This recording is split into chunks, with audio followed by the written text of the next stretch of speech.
The night I found the letter, my hands trembled so violently that I dropped my reading glasses twice. There, hidden in a shoebox beneath decades of forgotten memories, was the truth that would shatter everything I believed about my own son and about myself.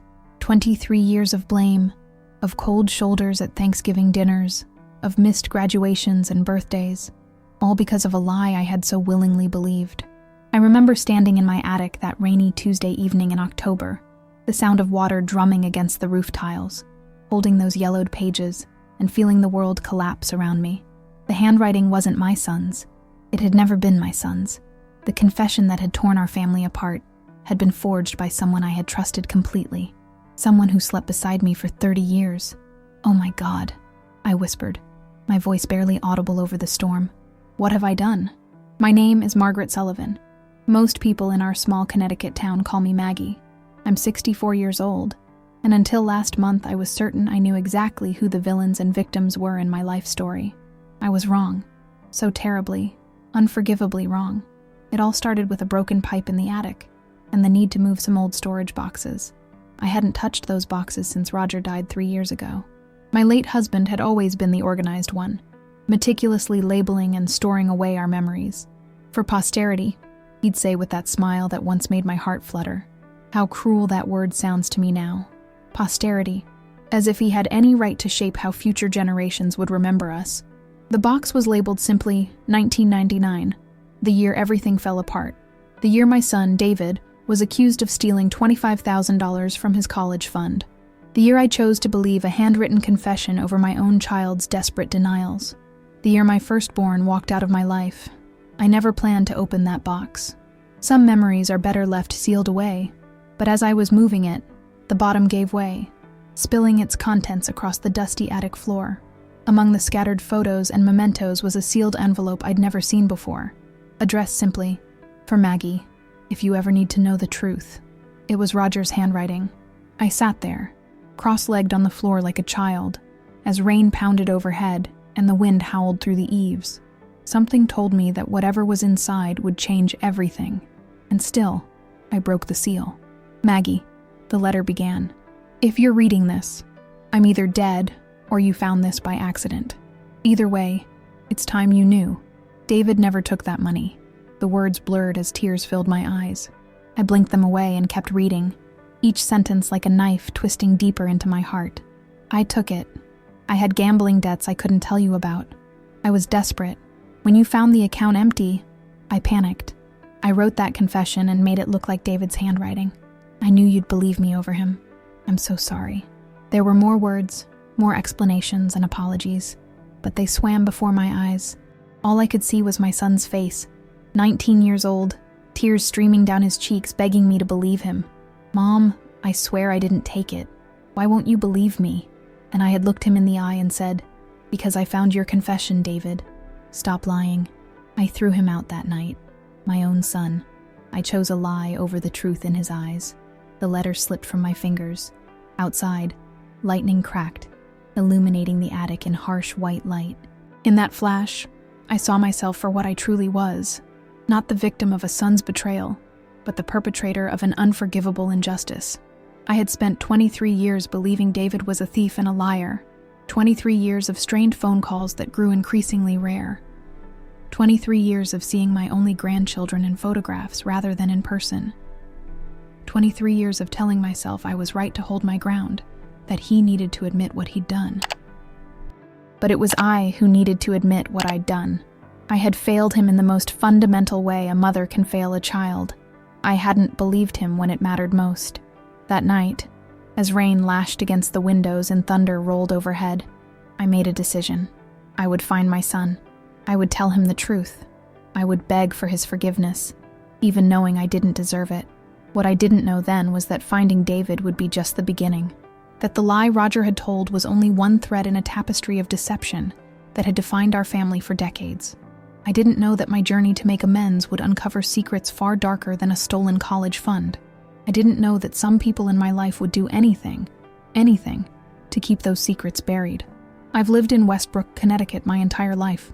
It's one of those picturesque New England towns that looks like it belongs on a postcard. White church steeples, colonial homes with perfectly manicured lawns, and an annual fall festival that brings tourists from all over the Northeast. Everyone knows everyone here, or at least they think they do. For over 40 years, I taught second grade at Westbrook Elementary.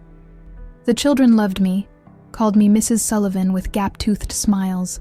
Parents trusted me with their precious babies. I was respected, admired even. Saint Margaret, my sister-in-law Linda used to call me, though there was always something slightly mocking in her tone when she said it. After Roger died of a heart attack 3 years ago, I retired.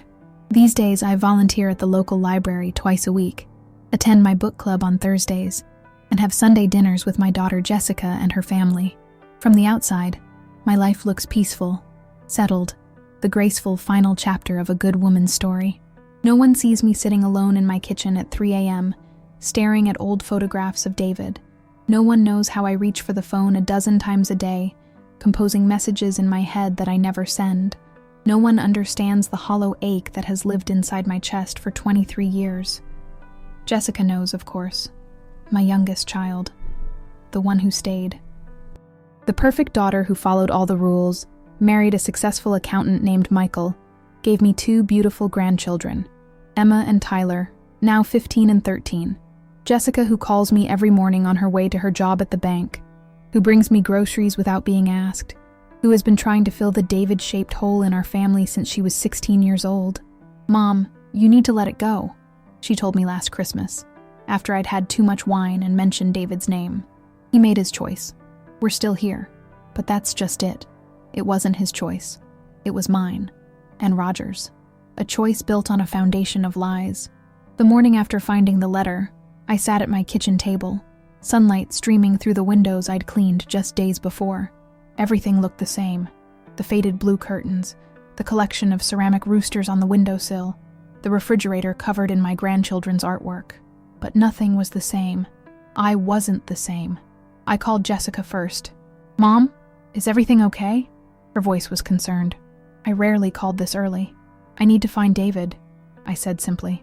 The silence that followed was heavy, charged with 2 decades of unspoken pain. "Why?" she finally asked, her voice tight. "Why now?" "I found something. A letter from your father. Jessica, David didn't take that money. It was Dad." Another silence, longer this time. Then, "That's impossible." "It's true. I have the letter. Your father confessed everything." "Mom," her voice had that patient tone she uses with Emma when she's being unreasonable. "Dad adored you. He would never have done that to you. Or to David." "He did, Jess. I have proof." "What you have is grief," she said firmly. "It's been 3 years since Dad died, and you're looking for someone to blame for the family falling apart. But it wasn't Dad's fault. It was David's choice to leave." I closed my eyes, feeling suddenly exhausted. "Jessica, please, I need your help to find him." "I have to go, Mom. The kids need to get to school. We'll talk about this later." She hung up before I could respond. That conversation replayed in my mind as I sat in the Westbrook Public Library later that morning, staring at a computer screen. I hadn't used social media much, but I knew people found each other that way now. My fingers hovered uncertainly over the keyboard. "Need some help, Mrs. Sullivan?" I looked up to see Diane Matthews, the head librarian who'd been a student of mine 30 years ago. Her kind smile made my eyes well up unexpectedly. "Oh my," she said, pulling up a chair beside me. "What's wrong?" I don't know why I told her. Maybe because she wasn't family, wasn't tangled in the web of our shared history. Maybe because she'd always been a good listener, even as a child. Whatever the reason, the story poured out of me. David, the money, Roger's confession, Jessica's disbelief. When I finished, Diane's eyes were wide. "Mrs. Sullivan, I'm so sorry. That's awful. I need to find him, Diane. I need to make this right somehow." She nodded, taking control of the mouse. "Let's start with Facebook. Do you have an account?" I shook my head. "That's okay. We can still search." Her fingers flew over the keyboard. "Do you have a recent photo of David?" Recent. The word struck me like a physical blow. I didn't have recent anything of David. The last photo I had was from his high school graduation, a smiling teenager with Roger's dark hair and my green eyes, unaware that in just over a year, his family would betray him completely. "He'd be 42 now," I said, my voice barely audible. Diane squeezed my hand and kept typing. We searched for nearly an hour, looking through dozens of David Sullivans. None of them was my son. He might not be on social media, Diane said gently, or he might be using a different name. A different name. The thought had never occurred to me. Had the pain of our rejection been so great that he'd changed his very identity to escape it? There are other ways to find people, Diane continued. Private investigators. People search websites. I nodded, gathering my purse. Thank you, Diane. You've been very kind. As I walked home through the crisp October air, past houses decorated with pumpkins and fake spider webs, I felt like a stranger in my own town. The weight of 23 years of wrongful blame sat heavy on my shoulders. How do you apologize for stealing someone's family from them? How do you make amends for that kind of betrayal? Back home, I climbed the stairs to the attic again. The box from 1999 still sat where I'd left it, its contents scattered across the floor. I began gathering them carefully. Photographs, birthday cards, newspaper clippings, evidence of a life, of a family that once seemed perfect. At the bottom of the pile was a small address book bound in faded red leather. Roger's contacts, meticulously maintained. With trembling fingers, I flipped to the back, to a section marked Family Emergencies. There, in Roger's neat handwriting, was a name I didn't recognize. Eleanor Winters, with an address in Boston and a phone number. Below it, in smaller script, David's godmother, only to be contacted in extreme circumstances. I remembered Eleanor vaguely, a college friend of Roger's who'd attended David's christening and sent Christmas cards for a few years afterward. I'd always thought it strange that Roger had chosen someone I barely knew as our son's godmother, but he'd insisted. "She's the most loyal person I know," he'd said. Loyal. The word took on new meaning now. I reached for my phone and dialed before I could lose my nerve. "Hello?" A woman's voice, aged but strong. "Eleanor Winters? This is Margaret Sullivan, Roger's wife." A long pause. "Margaret. Yes. I've been expecting your call." "You have? For 23 years," she said simply. "I assume you found the letter." My heart seemed to stop. "You knew?" "I helped him write it," she said. "Roger wanted someone to know the truth, in case something happened to him before he found the courage to tell you himself." I sank to the floor, clutching the phone like a lifeline. "Do you know where David is?" "Yes," she said after a moment. "I do. But Margaret, before I tell you, you should know that finding him is just the beginning. There are things about Roger, about why he took that money, things you need to understand. Tell me," I whispered. "Not over the phone." Her voice was firm. "Come to Boston. Tomorrow. We'll talk then." As I hung up, I felt a chill that had nothing to do with the October weather. What other secrets had Roger kept? What else would I discover about the man I thought I'd known completely? I looked around the attic, at the boxes containing 35 years of marriage. How many lies were stored away in these cardboard containers? How many truths had I been too blind to see? That night, I packed a small overnight bag. I left a message for Jessica telling her I'd be away for a day or two. I didn't mention Boston or Eleanor Winters. Some instinct told me to keep this journey to myself for now. As I turned out the lights and locked the door of the house Roger and I had shared for decades, I felt both terrified and strangely free. The life I thought I'd had was a carefully constructed fiction. Now, at 64, I was finally going to discover the truth, no matter how painful it might be. The drive to Boston should have taken 2 hours. It took nearly 3, because my hands kept shaking on the steering wheel, forcing me to pull over repeatedly. Each mile marker seemed to whisper accusations. "You abandoned your son. You chose your husband over your child. You failed as a mother." Eleanor Winters lived in a brownstone in Back Bay, an elegant brick building with bay windows and a glossy black door. Standing on her doorstep, I almost turned back. Did I really want to know more? Wasn't Roger's confession enough? But before I could retreat, the door swung open.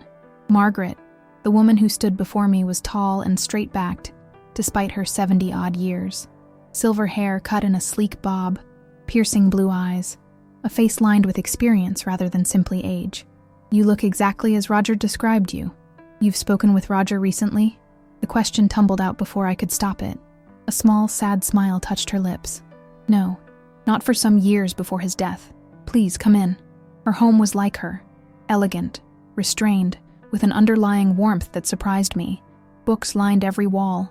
Fresh flowers sat in vases on side tables. It was the home of someone who lived fully and well. "Tea?" she offered, leading me to a small sitting room overlooking a garden that blazed with autumn colors. I nodded, unable to form words. Now that I was here, fear gripped me. What would I learn?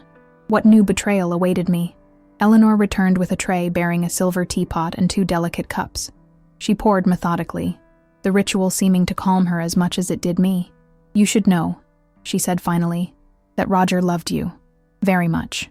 What he did, all of it, came from a place of fear, not malice. He destroyed our son's life," I said, my voice breaking. "He destroyed our family." "Yes." She met my gaze steadily. "He did. And he lived with that guilt every day." "Tell me why," I whispered. "Why would he take David's money? Why would he frame his own son?" Eleanor set down her cup with a small clink. "The gambling debts were real, but there's more to the story than that." She rose and crossed to a desk in the corner, returning with a thick manila envelope. "Roger sent me this about a year before he died. He said if anything happened to him, and if you ever came looking for answers, I should give it to you." My hands trembled as I took it. Inside was a stack of documents, bank statements, letters, photographs. I looked at Eleanor, questioning. "Roger didn't just gamble away David's college fund, Margaret. He embezzled money from his company, a lot of money, over many years." The world seemed to tilt beneath me. Roger, my Roger, an embezzler? It was impossible. He'd been the financial manager at Westbrook Manufacturing for 30 years. They'd given him a gold watch at his retirement party, for God's sake. "That can't be true," I said weakly. "Look at the bank statements," Eleanor said gently. "Accounts in the Cayman Islands. Transfers dating back to 1985. I flipped through the papers, numbers swimming before my eyes. Dates, amounts, account numbers. Evidence of a life I'd never known existed. "But why?" I asked, looking up at her. "We weren't rich, but we were comfortable. Why would he risk everything?" Eleanor's eyes softened with something like pity. "Because of Linda." "Linda? My sister-in-law?" "No, Margaret. Not your sister-in-law. Roger's other wife." The teacup slipped from my fingers, shattering on the hardwood floor. Neither of us moved to clean it up. "That's not possible," I said. But even as the words left my mouth, memories surfaced. Roger's frequent business trips, the late nights at the office, the separate cell phone he claimed was for work. I would have known. She lived in Providence. They met in college, before he met you. They married young, had a child. When Roger took the job in Westbrook, he told Linda he'd commute. Instead, he created a whole new life with you. A child. My voice was barely audible. "Roger had another child?" Eleanor nodded. "A daughter. She'd be about 45 now." I thought I might be sick. "Roger supported 2 families? For all those years?" "Yes, and eventually it caught up with him. The company began an audit. He knew they'd discover the embezzlement. He needed money quickly to cover his tracks. So he took David's college fund," I whispered. "He thought he'd be able to replace it before anyone noticed. But you checked the account." I remembered that day with painful clarity. David had been accepted to Columbia. We'd gone to the bank to make arrangements for his tuition payment, only to discover the account had been drained 2 weeks earlier. "When you confronted him, Roger panicked," Eleanor continued. "He saw a way out. Blame David. Make you believe your son had betrayed you. He knew once the dust settled, he could forgive David, welcome him back, find another way to pay for college." "But David never came back," I said, tears streaming down my face. "No, Roger underestimated the damage he'd done.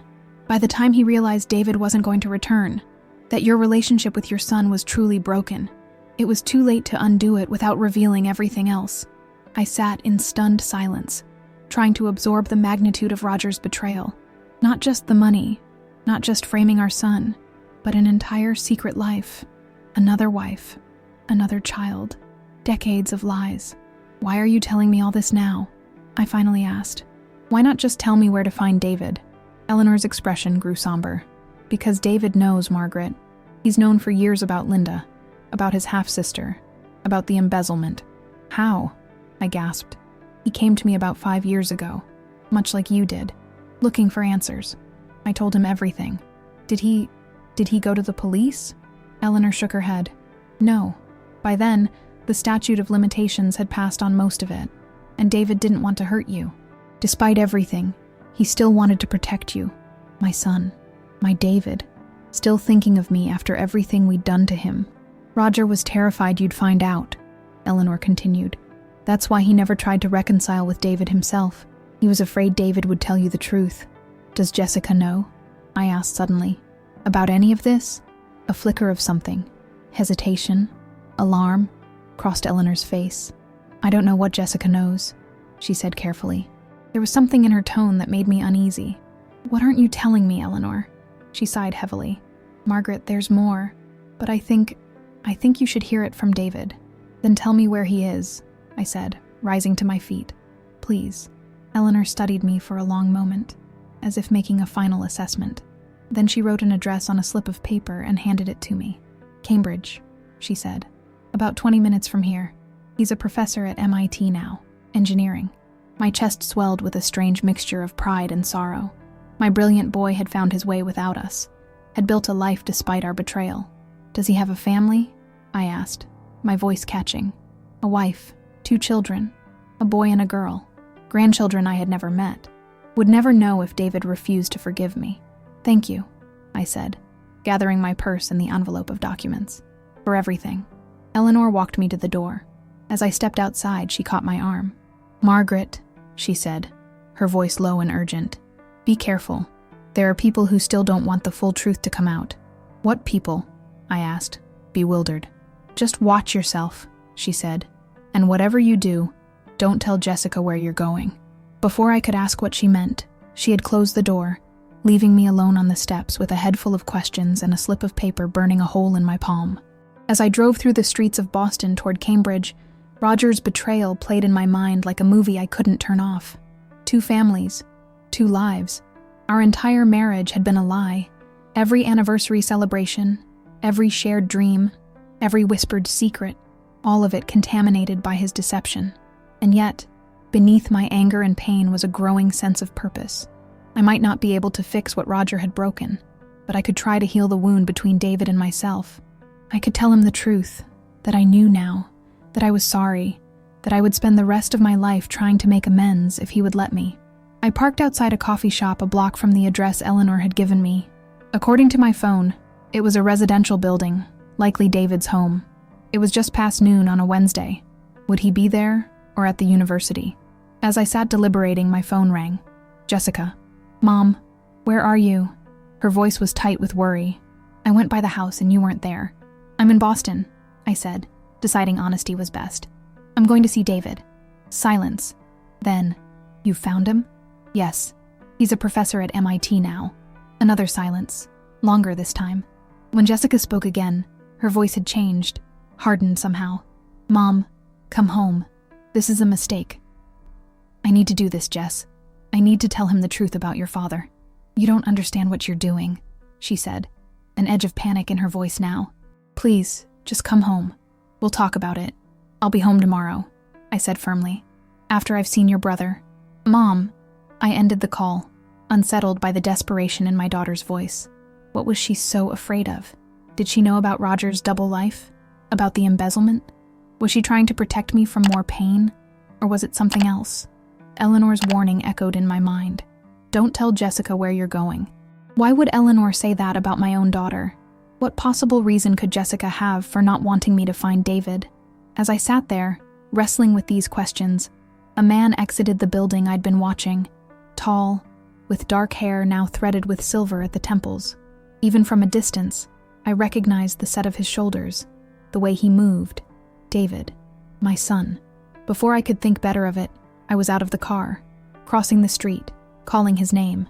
He turned, and for the first time in 23 years, I looked into my firstborn's eyes. Recognition dawned on his face, followed quickly by shock. He took an involuntary step back, as if my very presence was a physical blow. Mom? He said, his voice a man's now, deeper than I remembered. What are you doing here? David, I said, my voice breaking on his name. I need to talk to you. Please. He glanced at his watch, then back at me, conflict clear in his expression. Finally, he gestured to the coffee shop I'd just left. I have 20 minutes before my next class. 20 minutes. After 23 years, I had 20 minutes to try to undo the damage Roger and I had caused. As we sat across from each other at a small table by the window, I saw my son clearly for the first time in decades. The boy had become a man, successful, confident, with fine lines at the corners of his eyes that spoke of both laughter and pain. He looked so much like Roger that it made my heart ache. "I found your father's letter," I said, my hands wrapped tightly around my mug. "I know he took the money, not you. I know he framed you." David's expression didn't change. "You're about 5 years too late, Mom. I already knew. Eleanor told me. I just came from seeing her." He nodded slowly. "Why now? Why after all this time?" "Because I just found out," I said, tears threatening. "David, if I had known sooner—" "You would have what?" He interrupted, his voice controlled but with an undercurrent of anger. "Believed me? Stood by me? You should have done that anyway. I was your son." The simple truth of it struck me like a physical blow. He was right. Letter or no letter, I should have believed him. "I know," I whispered. "I failed you. Completely. And I will regret that every day for the rest of my life." Something shifted in his expression. Not forgiveness, not yet, but perhaps the first crack in the wall between us. "Did Eleanor tell you everything?" he asked carefully. I hesitated. "About your father's other family?" "Yes." "And about Jessica?" The question caught me off guard. "Jessica? What about her?" David studied me for a long moment, then shook his head. "You should go home, Mom. You've opened a door you may not be ready to walk through. Tell me," I insisted. "Whatever it is, I need to know." He checked his watch again. "I have to go. My students are waiting." "David, please, come back tomorrow," he said, standing. 4 o'clock. We'll talk then. All of it." He left me sitting there, watching through the window as he walked away. I hadn't expected forgiveness today, but I had hoped for, what? Understanding? Connection? Some sign that healing was possible? Instead, I had more questions than answers. What did Jessica have to do with any of this? What else was there to know? As I drove back to Connecticut that afternoon, I felt as though I was navigating through fog, unable to see the road ahead clearly. The foundation of my life, my marriage, my family, had been built on lies. Who could I trust now? Certainly not Roger, who had betrayed me in ways I was still struggling to comprehend. Not Eleanor, who had kept his secrets for decades. Not Jessica, who had tried to prevent me from finding David. Perhaps not even myself. After all, hadn't I been willfully blind? Hadn't I chosen the easier path, believing the worst about my son rather than questioning my husband? As I pulled into my driveway, I noticed Jessica's car parked at the curb. She was waiting for me on the porch, her face tight with anxiety. "Mom," she said, rushing to meet me as I got out of the car. "Thank God you're back. We need to talk." Looking at my daughter's face, Roger's eyes, my mouth, I wondered what secrets she had been keeping, what role she had played in the web of lies that had entangled our family for so long. "Yes," I agreed, unlocking the front door.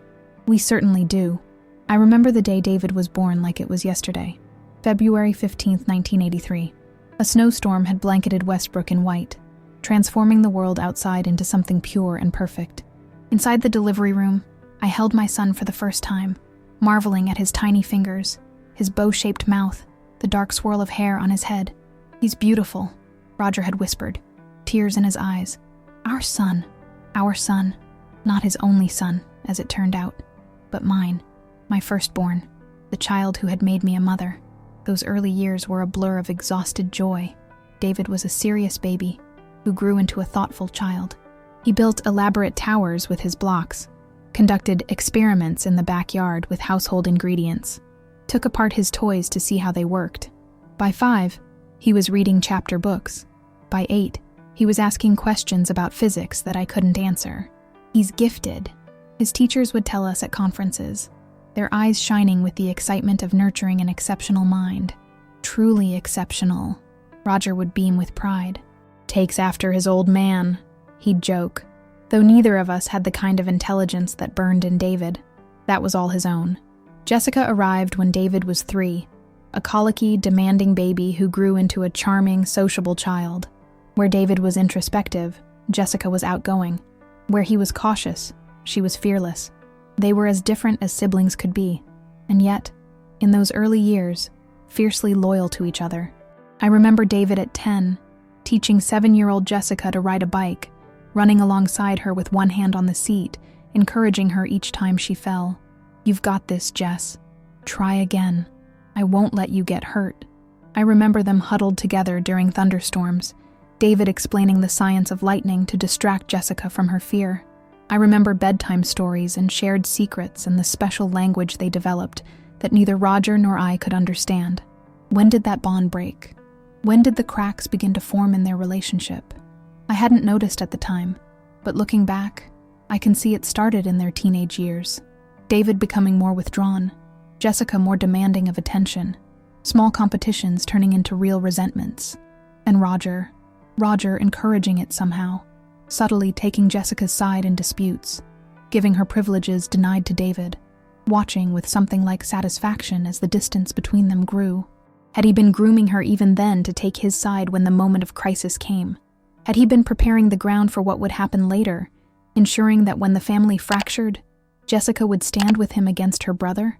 These thoughts tormented me as I made tea for my daughter in the kitchen, where we'd shared so many family meals, where David had done his homework at the round oak table, where we'd celebrated birthdays and holidays and ordinary Tuesdays. "Mom, whatever David told you," Jessica began as soon as we sat down. "David didn't tell me anything," I interrupted. "Not yet, but he's going to. Tomorrow." Relief flashed across her face, quickly replaced by concern. "You're going back? Mom, please don't." "Why, Jessica?" I asked, studying her face. "What are you afraid he'll tell me?" She wrapped her hands around her mug, just as I had done earlier with David. The gesture was so similar it made my heart ache. "I'm afraid he'll hurt you."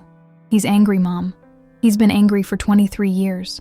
He has every right to be," I said quietly. "We accused him of something terrible, something he didn't do. We don't know that," she said quickly. "All you have is a letter that could have been written by anyone. Dad would never have done what you're suggesting." "Jessica," I said, trying to keep my voice steady, "your father had another family, another wife, a daughter." Her face went blank, a sure tell since childhood that she was hiding something.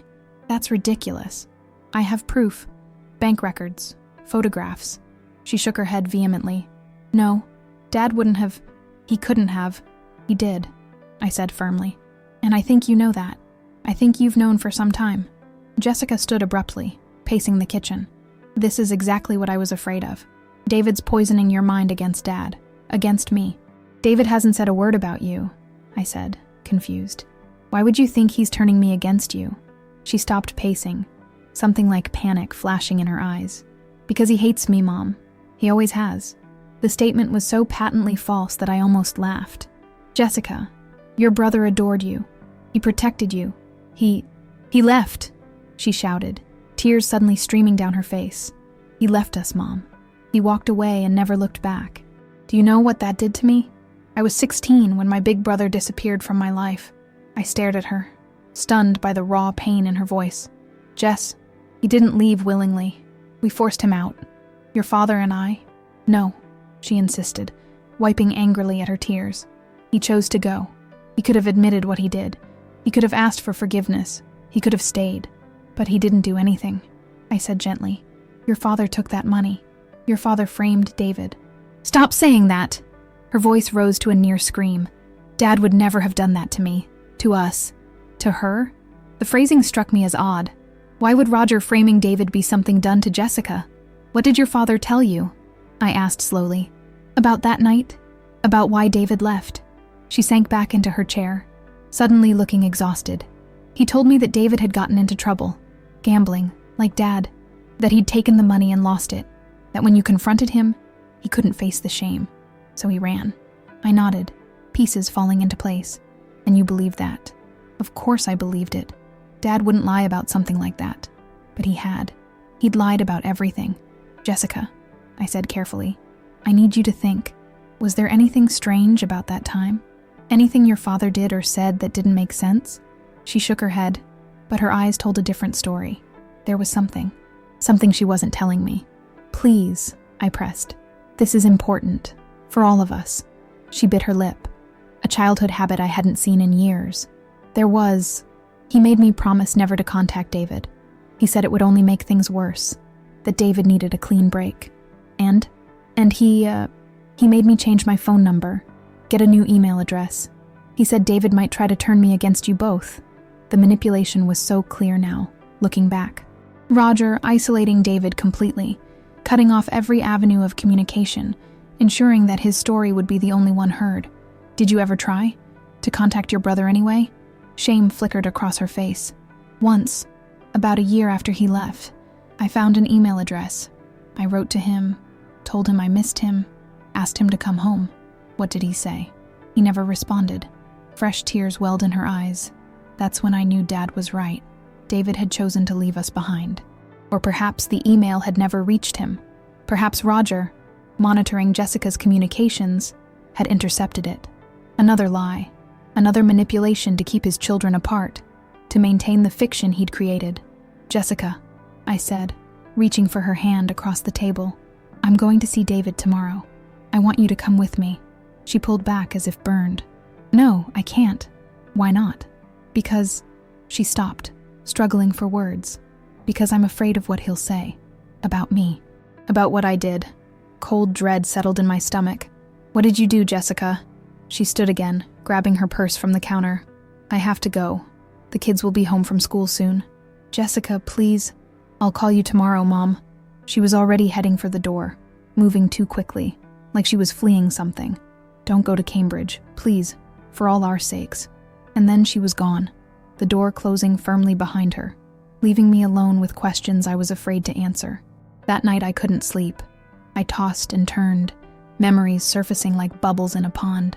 David's high school graduation, his acceptance to Columbia, the pride in his eyes when he showed us the letter. I got a full ride, he'd announced at dinner. Tuition, room and board, everything. Roger had gone very still. What about the money in your college fund? We can save it, David had said, grinning.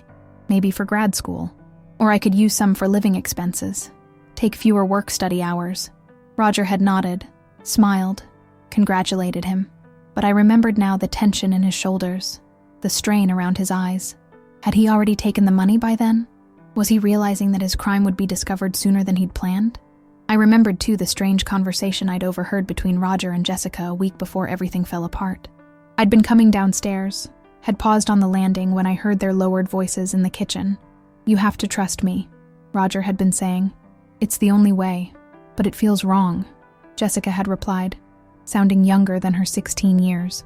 Sometimes we have to do difficult things to protect the people we love. You want to protect your mother, don't you? Yes, but then do as I ask. It won't be forever, just until things settle down. I'd assumed at the time they were planning some surprise for me. A birthday gift, perhaps, or an anniversary celebration. Now, with the benefit of hindsight, the conversation took on a more sinister meaning. What had Roger asked Jessica to do? What role had my daughter played in her brother's exile? Around dawn, I gave up on sleep. I showered, dressed, and packed an overnight bag. I would go to Cambridge. I would hear what David had to say, all of it, no matter how painful. And then I would decide what to do about Jessica. As I was loading my bag into the car, a black SUV pulled up at the curb. A man in a dark suit emerged, his face expressionless. Mrs. Sullivan? He called, approaching my driveway. Margaret Sullivan? I nodded, wary. Can I help you? He produced a badge. Detective Harris, Connecticut State Police. I'd like to ask you a few questions about your late husband. My heart stuttered in my chest. My husband? He died 3 years ago. I'm aware of that, ma'am. It's about some financial irregularities that have recently come to light. May I come in? I glanced at my watch. It was just after 7. If I let him in, I might miss my meeting with David. But if I refused, what would that look like? I'm actually on my way out, I said, trying to sound calmer than I felt. Perhaps we could schedule this for another time? His expression hardened slightly. I'm afraid this is rather urgent, Mrs. Sullivan. It won't take long. Something about his manner made me uneasy. The badge had looked real enough, but there was something off about the way he held himself, the way his eyes scanned my house, my car, me. May I see your badge again? I asked, stalling for time. He reached for his pocket, and in that moment my phone rang. I pulled it from my purse, saw David's name on the screen. Excuse me, I said to the detective. I need to take this. Before he could object, I had accepted the call and pressed the phone to my ear. "Mom," David's voice was urgent. "Don't talk to anyone. Get in your car and drive to the nearest police station. Now." "David, what?" "That man isn't a detective. He doesn't work for the state police. He works for Linda's son, your husband's stepson. He's dangerous. Get away from him." I looked up at the man standing in my driveway, saw his hand drift toward the inside of his jacket, and in that moment, I knew David was right. "I have to go," I said loudly into the phone. "I'll call you back when I reach Boston." The man frowned. "Mrs. Sullivan." But I was already sliding into my car, locking the doors, starting the engine. In the rearview mirror, I saw him reach into his jacket and pull out what looked terrifyingly like a gun. I reversed out of the driveway so fast I nearly hit the mailbox, then floored the accelerator, heart pounding in my throat. In the mirror, I saw the man run back to his SUV. He was following me. With shaking hands, I dialed 911, briefly explained the situation, and followed the dispatcher's directions to the Westbrook police station, just a mile away. The black SUV stayed on my tail the entire way, only breaking off when I turned into the police parking lot. Inside, a young officer took my statement, made some calls to verify that no Detective Harris had been dispatched to interview me, and advised me to stay at the station until they could send a patrol car to check my house. "Do you have somewhere you can stay tonight, Mrs. Sullivan?" he asked kindly. "Just until we get this sorted out." "Yes," I said, thinking of David's invitation. "I'm going to Boston, to stay with my son." The officer nodded. "We'll have someone escort you to the highway. Make sure you're not followed." As I waited in the station's hard plastic chair, my phone buzzed with a text from David. "Are you safe?" "Yes," I typed back. "At police station. Coming to you now." His response came immediately. "Good. Don't tell anyone where you're going, especially not Jessica." The warning sent a chill through me. What did my son know that I didn't? What was Jessica's connection to all of this? And most frightening of all, who wanted so badly to keep me from learning the truth that they would send an armed man to my door? The drive to Cambridge was a blur of anxiety and confusion. Every time a black vehicle appeared in my rearview mirror, my heart would race until it passed or turned off. The police escort had stayed with me until I reached the interstate, but after that, I was on my own. Who was Linda's son, and why would he send someone after me? What possible threat could I pose to him? These questions chased each other through my mind as the miles rolled by, New England's autumn landscape flashing past my windows in a riot of red and gold. David was waiting outside his building when I arrived, scanning the street anxiously.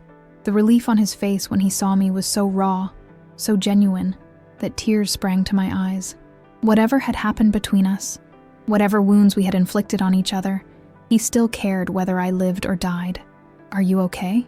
he asked as soon as I got out of the car, his hands gripping my shoulders, eyes searching my face. I nodded, suddenly unable to speak. My son was touching me for the first time in 23 years, looking at me with concern rather than coldness. It was overwhelming. "Let's get inside," he said, glancing up and down the street. "It's not safe out here." He lived on the 3rd floor of a renovated brick building, a beautiful space filled with light, books, and evidence of a life well lived. Family photos on the walls showed David with a pretty dark-haired woman, 2 children who had my eyes, Roger's smile, diplomas and awards hung in a modest cluster near the entryway. A large telescope stood by the window overlooking the Charles River. "Your family?" I asked, gesturing to the photos. "My wife, Eliza," he said. "And our kids, James and Sophie. They're at Eliza's mother's for a few days." Because of me, I realized. He'd sent them away before contacting me, to protect them. "David, what's going on?" I asked, sinking onto his couch. "Who was that man? Why did you warn me about Jessica?" He sat across from me in an armchair, his posture tense. "It's complicated and ugly, and I'm not sure you're ready to hear it. I've come this far," I said. "I need to know." He studied me for a long moment, then nodded. "All right, but remember, you asked for this." What followed was the most painful conversation of my life. Worse than learning of Roger's betrayal. Worse than the night we'd accused David of theft. Worse than anything I could have imagined. "After Dad kicked me out, I was homeless for a while," David began, his voice detached, as if telling someone else's story. "I slept in my car, took showers at the gym when I could afford a day pass. I tried calling home a few times, but the number had been changed. I wrote to Jessica at her school email, but never heard back. I closed my eyes, imagining my son, 19, alone, believing his family had abandoned him. The pain was almost physical. Eventually, I got a job at a bookstore, saved enough to rent a room in a house with 5 other guys, applied to MIT, got accepted with a scholarship, started rebuilding my life. "David, I'm so sorry," I whispered. He acknowledged my apology with a slight nod, but continued his story. "About 5 years ago, I started getting strange phone calls. Hang-ups at first, then breathing, then threats. Someone knew where I worked, where my kids went to school. I installed security cameras, changed our routines. The calls stopped for a while.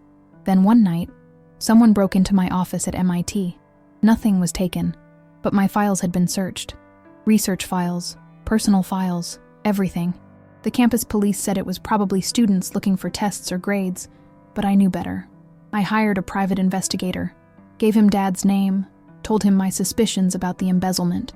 He found more than I expected: the accounts in the Caymans, the house in Providence, Linda and her son, Christopher.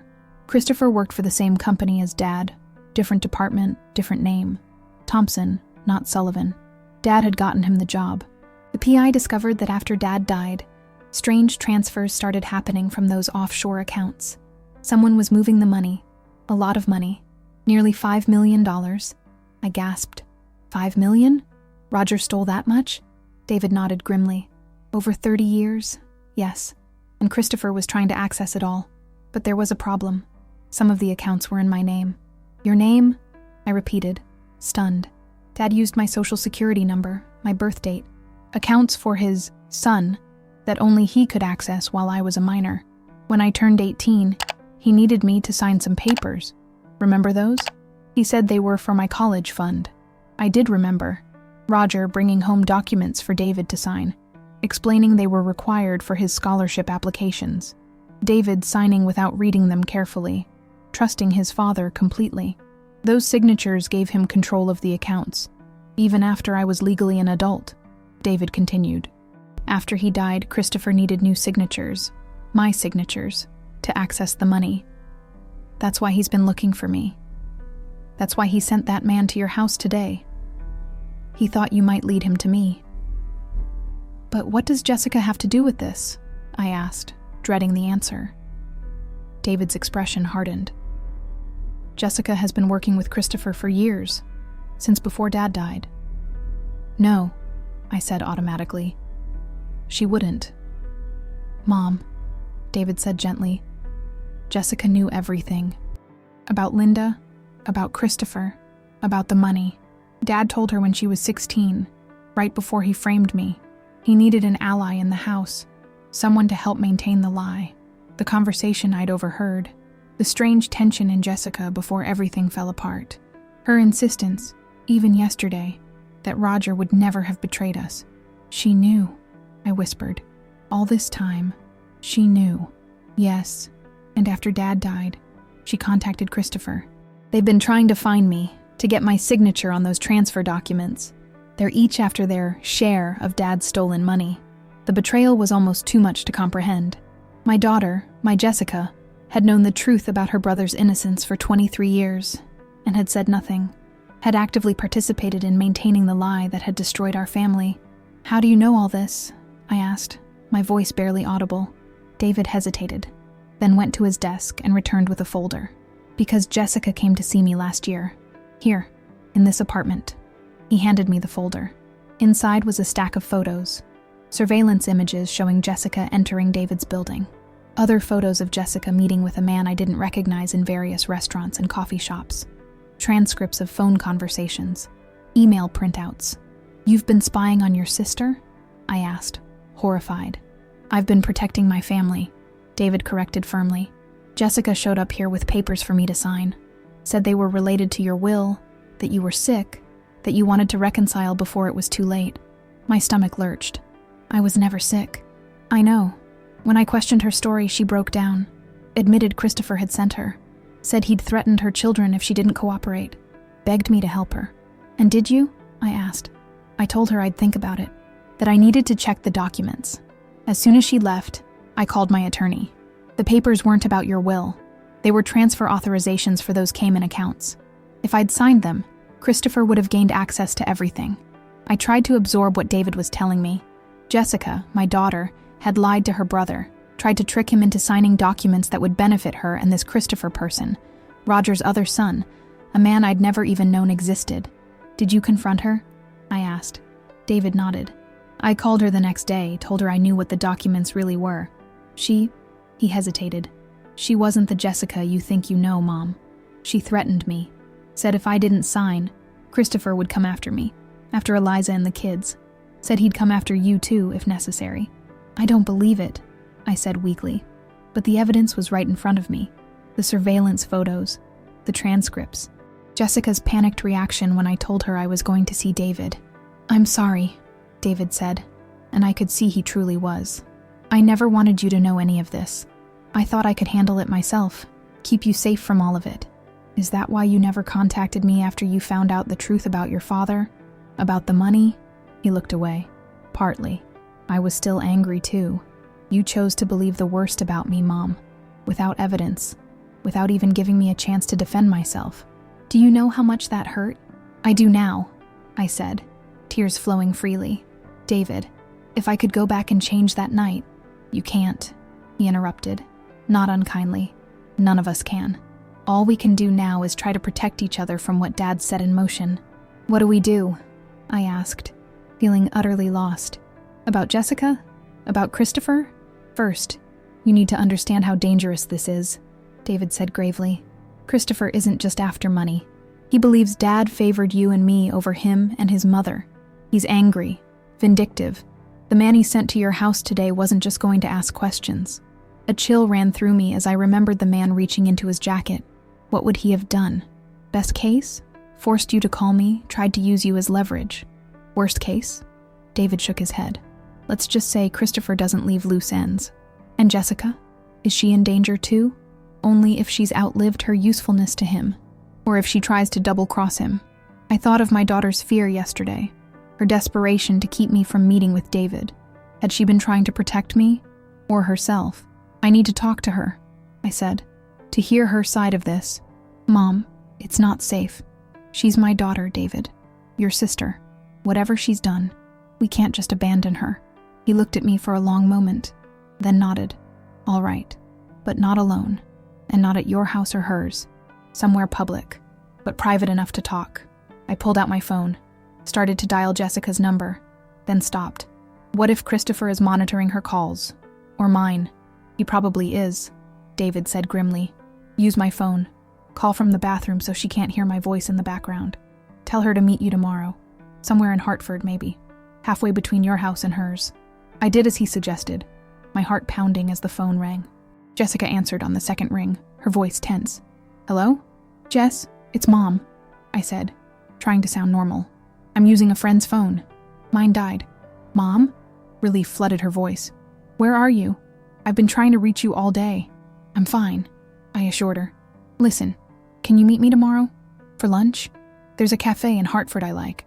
Riverside Bistro near the museum. Noon? A pause. Is anyone with you? No, I lied, hating myself for it. I'm alone. I just need to talk to you, Jessica. About everything. Another pause. Longer this time. Okay, noon tomorrow. I'll be there.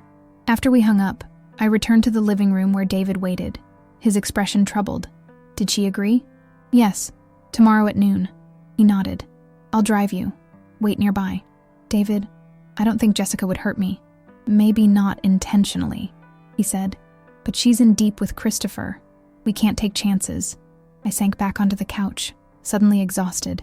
The weight of these new revelations pressed down on me, making it hard to breathe.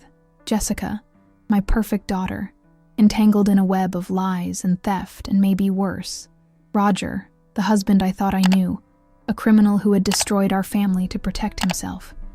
And David, my firstborn, who had suffered the consequences of our betrayal for 23 years.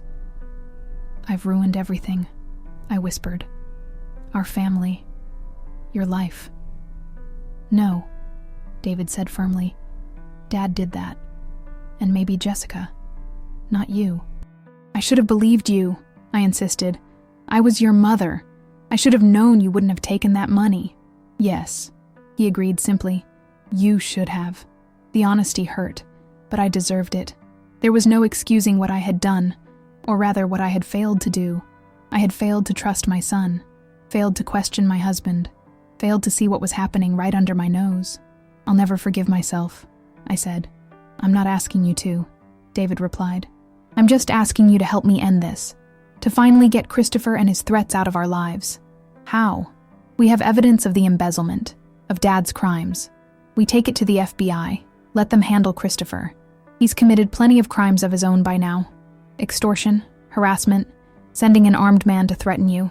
They'll put him away." "And Jessica?" I asked, my voice breaking. "What happens to her?" David's expression softened slightly. "That depends on what she says tomorrow, on whether she's willing to cooperate, to tell the truth finally, to help us rather than Christopher." I nodded, trying to hold on to hope that my daughter would make the right choice, that when faced with the truth, she would choose family over money, redemption over deception. "You should rest," David said, standing. "You can take my room. I'll sleep out here." "Thank you," I said, then added hesitantly, "David, your children, will I ever meet them?" A small, sad smile touched his lips. "Let's get through tomorrow first, Mom. Then we'll see." As he showed me to his bedroom, I caught sight of more family photos on the dresser. David at his wedding, David holding a newborn baby, David and his family at a beach, at Christmas, in front of the Eiffel Tower. A life I had missed entirely. "They're beautiful," I said, touching the frame of one showing the two children, grinning widely with gaps where baby teeth had been lost. "They are," he agreed. "James is 11 now. Loves science and baseball. Sophie's 9. Plays chess. Wants to be a veterinarian. My grandchildren. Strangers to me. They know about you," David said quietly, as if reading my thoughts. "I never lied to them about who you were or why you weren't in our lives." "What did you tell them?" I asked, almost afraid to hear the answer. "That their grandmother and I had a terrible fight many years ago. That we both said and did things we regretted. That sometimes even people who love each other can hurt each other so badly that they don't know how to find their way back." The simple wisdom of it brought fresh tears to my eyes. No lies, no villains, just human beings, flawed and frightened, causing pain without meaning to. "Do they hate me?" I whispered. "No," David said gently. "They don't know you well enough to hate you, or to love you, but they could learn, if that's what you want. More than anything," I said. He nodded.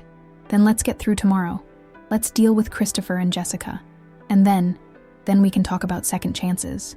As he left me alone in the room that smelled of him, books and coffee and a faint trace of aftershave, I sat on the edge of the bed and let the tears come. Tears for the years lost, for the grandchildren who didn't know me, for the son who had found the strength to rebuild his life without us, for the daughter who had chosen lies over truth, and for myself, the woman who had been blind for so long, who was finally beginning to see. I woke the next morning to the smell of coffee and the sound of quiet conversation.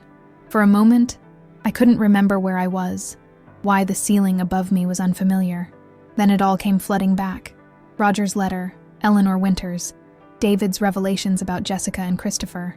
I sat up slowly, feeling every one of my 64 years in my aching bones. Through the bedroom door, I could hear David speaking in low tones. Was Jessica here already? Had our plan changed? I dressed quickly in the clothes I'd packed the day before, ran a brush through my silver hair, and stepped into the hallway. The voices were coming from the living room, David's and a woman's, but not Jessica's, more melodic, with a slight accent I couldn't place. "David?" I called softly. The conversation stopped. A moment later, David appeared in the hallway, his expression cautious, but not unwelcoming. "Mom, you're up. How did you sleep?" "As well as could be expected," I answered truthfully. "Is someone here?" He nodded. "Eliza came home early. I called her last night, told her, well, everything. She wanted to be here. David's wife, my daughter-in-law, a woman I had never met but who had been part of my son's life for. How long? Years, certainly. Long enough to build a home with him, to bear his children, to become his partner in ways I could only imagine. I'd like to meet her," I said, smoothing my blouse nervously. David studied me for a moment, then nodded. "She'd like that too." He led me into the living room where a slender woman with warm brown skin and a crown of dark curls stood by the window. She turned as we entered, and I saw that she had the kindest eyes I had ever seen. Deep brown, intelligent, compassionate. "Mrs. Sullivan," she said, stepping forward with her hand extended. "I'm Eliza. It's good to finally meet you." "Margaret, please," I said, taking her hand. It was warm, her grip firm but gentle. I'm sorry it's under these circumstances." A small smile touched her lips. "So am I, but I'm glad you're here. David has waited a long time for this day." I glanced at my son, saw the complex emotions playing across his face. Hope, wariness, old pain, new possibility. "I have too," I said softly, though I didn't know it. Eliza gestured to the couch. "Please sit. I've made coffee, and there's breakfast if you're hungry." I sat, accepting the mug she offered. It was odd, being a guest in my son's home, being served by a woman who knew him better than I did. A woman who had every reason to resent me, to want me gone, yet who was showing me kindness I hadn't earned. "David told you everything?" I asked as she sat across from me. She nodded, her expression serious. "About Roger, about the money, about Jessica and Christopher. And you still wanted to meet me?" A flicker of surprise crossed her face. "Of course. You're David's mother, and whatever happened in the past, you're here now. You're trying to make things right. That matters." I blinked back tears, overwhelmed by her generosity of spirit. "Thank you for being kind to me, for..." I gestured around the beautiful apartment, at the evidence of the happy life they'd built. "For giving him this, for loving him when we didn't. I didn't do it for you," she said honestly, but without cruelty. "I did it because he's the best man I've ever known, because he deserved a family who would stand by him no matter what." The gentle rebuke stung, but I nodded, accepting it. "Yes, he did. He does." David, who had been standing by the window, moved to sit beside his wife. "We need to talk about today," he said. "About Jessica." I took a steadying sip of coffee. "Yes, I think we should tell Eliza our plan," he continued. "She might see something we've missed." I nodded agreement, and David quickly outlined what we had discussed. Meeting Jessica at the cafe in Hartford, trying to convince her to break ties with Christopher, to help us rather than him. "And if she refuses?" Eliza asked. David and I exchanged glances. We hadn't discussed that possibility. "I don't know," I admitted. "I can't believe that she would choose him over us, over her own family." "Mrs. Sullivan, Margaret," Eliza said gently, "you need to prepare yourself for that possibility. From what David has told me, Jessica has been working with Christopher for years. She lied to you. She tried to trick David. She may not be the daughter you think you know." The words hurt, but I recognized their truth. I had been blind to Roger's deception for decades. Might I be equally blind to Jessica's? "What do you suggest?" I asked. "Record the conversation," she said promptly. "Not to use against Jessica, necessarily, but to protect yourselves. If she admits to working with Christopher, to knowing about the embezzlement, you'll have evidence if you need it later."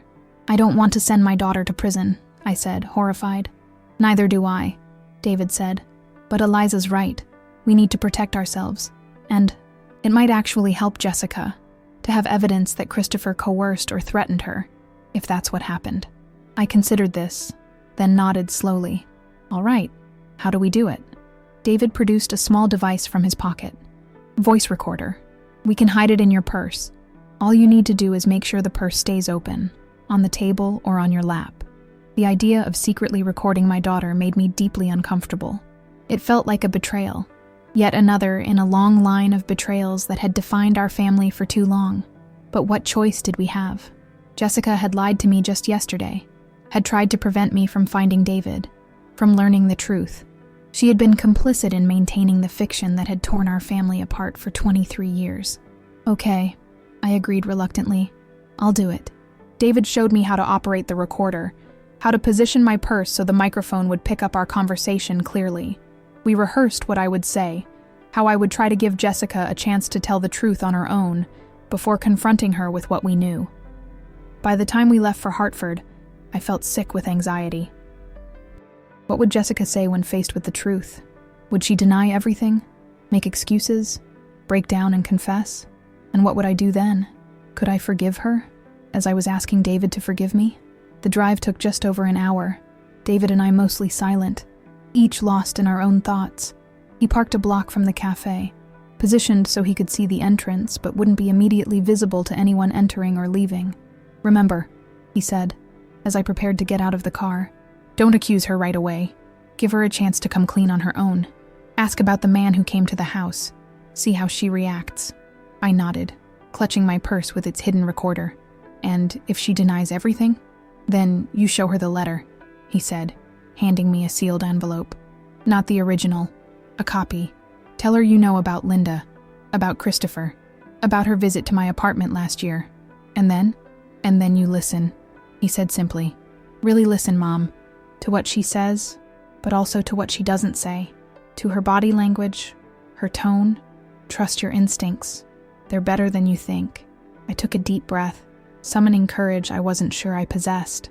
What if she's working with Christopher willingly? What if she's not being coerced? David's expression hardened. "Then you get up and walk out. Come straight back to the car. We'll go to the FBI with what we have."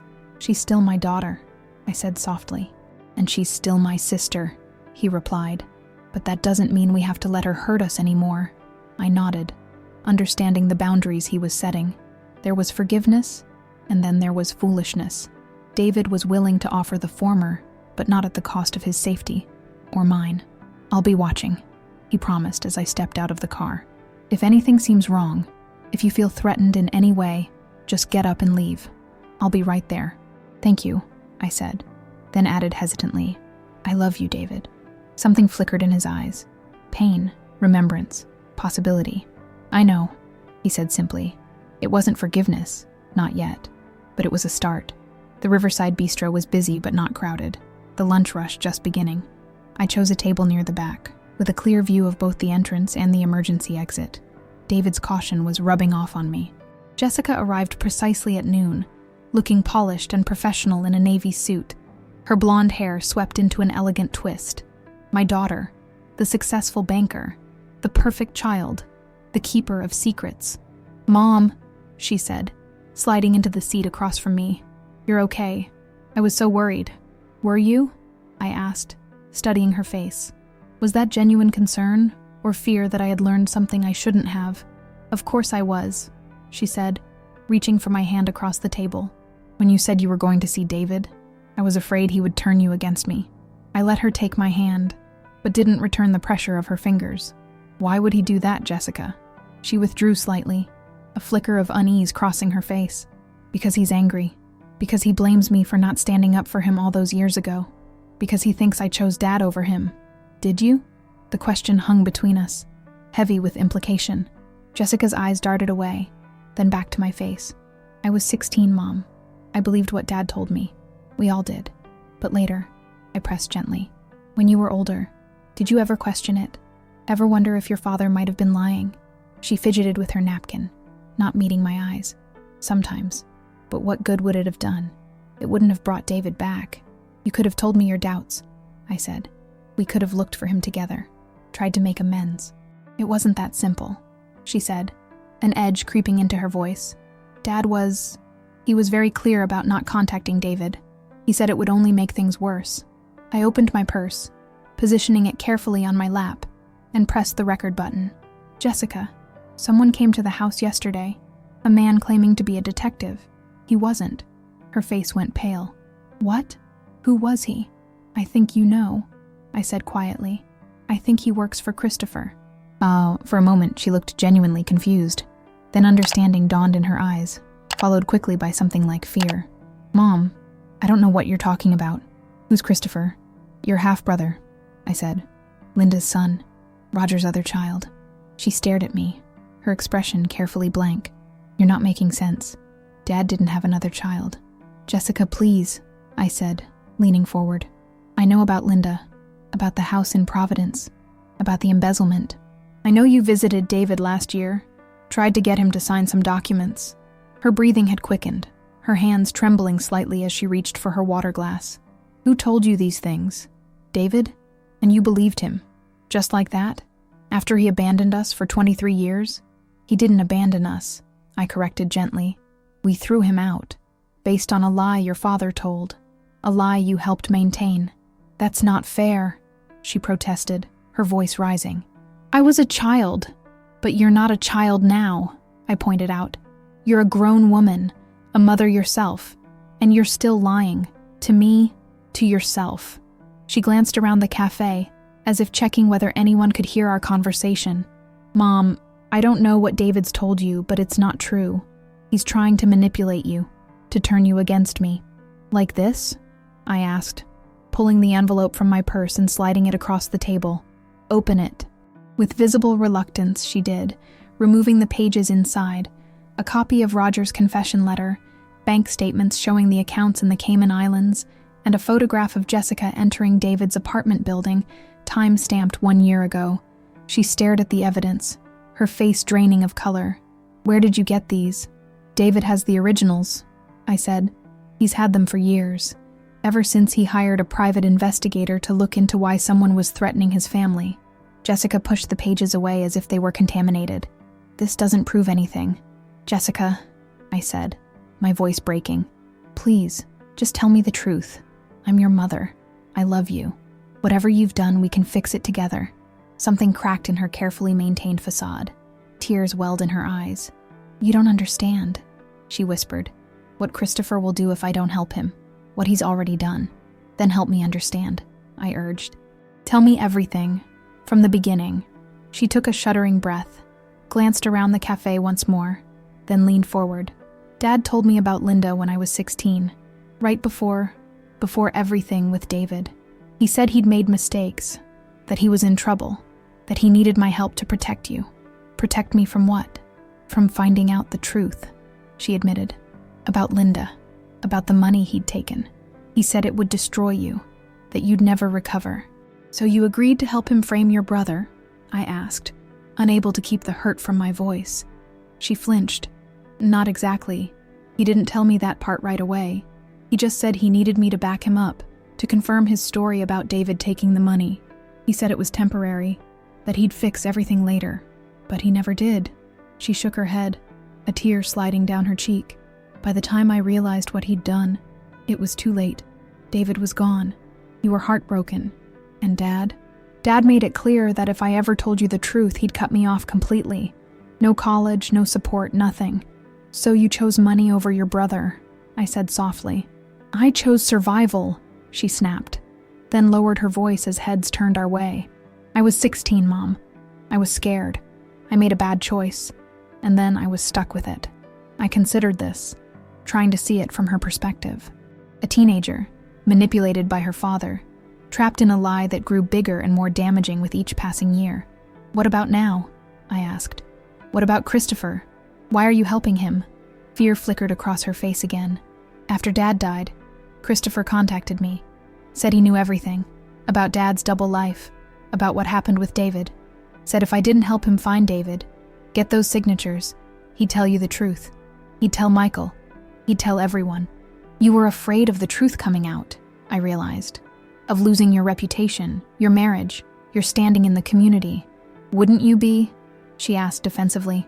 Michael thinks I'm perfect. My in-laws adore me. The kids' friends' parents respect me. If they knew what I'd done, what exactly have you done, Jessica? I asked, dreading the answer. Besides lying, besides trying to trick your brother into signing those documents? She looked down at her hands, twisting her wedding ring nervously. I helped Christopher access some of the accounts. The ones that were in Dad's name only. I took some of the money. How much? 500,000, she whispered. For the kids' college funds. For our retirement. Money that would have been mine anyway, if Dad had lived. Stolen money. My daughter had knowingly taken stolen money, had helped a man she knew to be dangerous access millions more. And the man who came to the house? I asked. Did you send him? No, she exclaimed, looking genuinely shocked. I would never do that. That was Christopher. When I told him you were going to see David, he got angry, said you were becoming a liability. A chill ran through me. A liability? Jessica's eyes filled with fresh tears. He threatened you, Mom. Said if you interfered, he'd take care of it himself. I tried to call, to warn you, but you'd already left. I sat back, trying to process this new information. Jessica hadn't sent the man, had actually tried to warn me. There was some good in her still, some line she wouldn't cross. "Jessica," I said carefully, "Christopher is dangerous. You need to break ties with him to help us stop him." "How?" she asked, fear plain on her face. "He knows where I live, where the kids go to school. He's got contacts everywhere, ex-military guys who do jobs for him. If I cross him, the FBI can protect you," I said. "You, Michael, the children. But you have to tell them everything. About the embezzlement, about the accounts, about Christopher's threats. I'll go to prison," she whispered. "Maybe not," I said, though I couldn't make any promises. "If you cooperate fully, if you help them catch Christopher, they might be lenient." Jessica stared at me for a long moment, conflict clear in her expression. Finally, she asked, "Have you seen David? Talked to him?" "Yes," I admitted. "He's the one who warned me about the man at the house, who told me to go to the police." "Does he hate me?" she asked in a small voice. "No," I said truthfully. "He's angry, hurt, disappointed, but he doesn't hate you. He's worried about you, about whether Christopher might turn on you too." She nodded slowly, seeming to accept this. Is he happy? Does he have a family?" "Yes to both," I said. "A wife, 2 children, a good career. He's done well for himself, despite everything." A sad smile touched her lips. "He always was the strong one, the smart one." "Jessica," I said, reaching for her hand again. "Help us end this. Help us bring Christopher to justice. It's the only way any of us will ever be safe." She squeezed my hand, took a deep breath, and nodded. "Okay, I'll do it. I'll tell the FBI everything I know. But Mom, Michael, the kids, they can never know what I did, what I helped Dad do to David." I wanted to promise her that, to assure her that her secrets would remain hidden from the people she loved most. But I couldn't. The truth had a way of emerging, no matter how deeply buried. "Let's take this one step at a time," I said instead. "First, we deal with Christopher. Then we'll figure out the rest. Together." She nodded again, wiping away her tears. "I'm sorry, Mom, for everything. For lying to you all these years. For not being brave enough to stand up to Dad, to Christopher, for letting you believe the worst about David." "I know," I said, and I did. I understood now how easy it was to make the wrong choice out of fear, to maintain a lie because the truth seemed too painful to face. Hadn't I done the same thing, in my own way? "What do we do now?" she asked, looking younger suddenly, more vulnerable than I had seen her in years. "Now," I said, glancing toward the window where I knew David was watching. "We go see your brother." The walk back to David's car was one of the longest of my life. Jessica beside me, silent and pale, clutching her purse like a shield. What would happen when brother and sister faced each other after 23 years? Would there be forgiveness, or only recrimination? David saw us coming. I watched his face change as he recognized Jessica. Surprise, wariness, a flash of the old hurt. He stepped out of the car, standing tall and straight as we approached. "David," Jessica whispered when we were a few feet away. She stopped walking, as if her legs would carry her no further. "Jessica," he replied, his voice carefully neutral. For a moment, they just stared at each other. These siblings who had once been so close, who had shared secrets and sorrows, who had become strangers to each other through choices not entirely their own. "I'm sorry," Jessica said finally, her voice breaking. "I'm so sorry, David, for everything." Something shifted in my son's face. Not forgiveness, not yet, but perhaps the beginning of understanding. "Let's not do this on the street," he said. "Get in the car. We'll go somewhere we can talk." Jessica hesitated, glancing nervously up and down the block. "What if Christopher has someone watching me?" David's expression hardened. "All the more reason to get off the street. Now." We drove to a small park on the outskirts of Hartford, found a secluded picnic table far from other visitors. As we sat, I noticed David scanning our surroundings, ever vigilant, ever cautious. What must it have been like for him, living with this threat hanging over him for years? "Did you tell Mom everything?" David asked Jessica once we were settled. She nodded, unable to meet his eyes. "About Dad, about Christopher, about what I did. And you're willing to go to the FBI? To testify against Christopher?" "Yes," she whispered. "I'll do whatever it takes to keep Mom safe, to keep all of us safe." David studied her, skepticism clear in his expression. Why should I believe you now? After everything? Jessica finally looked up at him, her eyes red from crying, but clear and direct. Because I'm terrified, David. Because Christopher is out of control.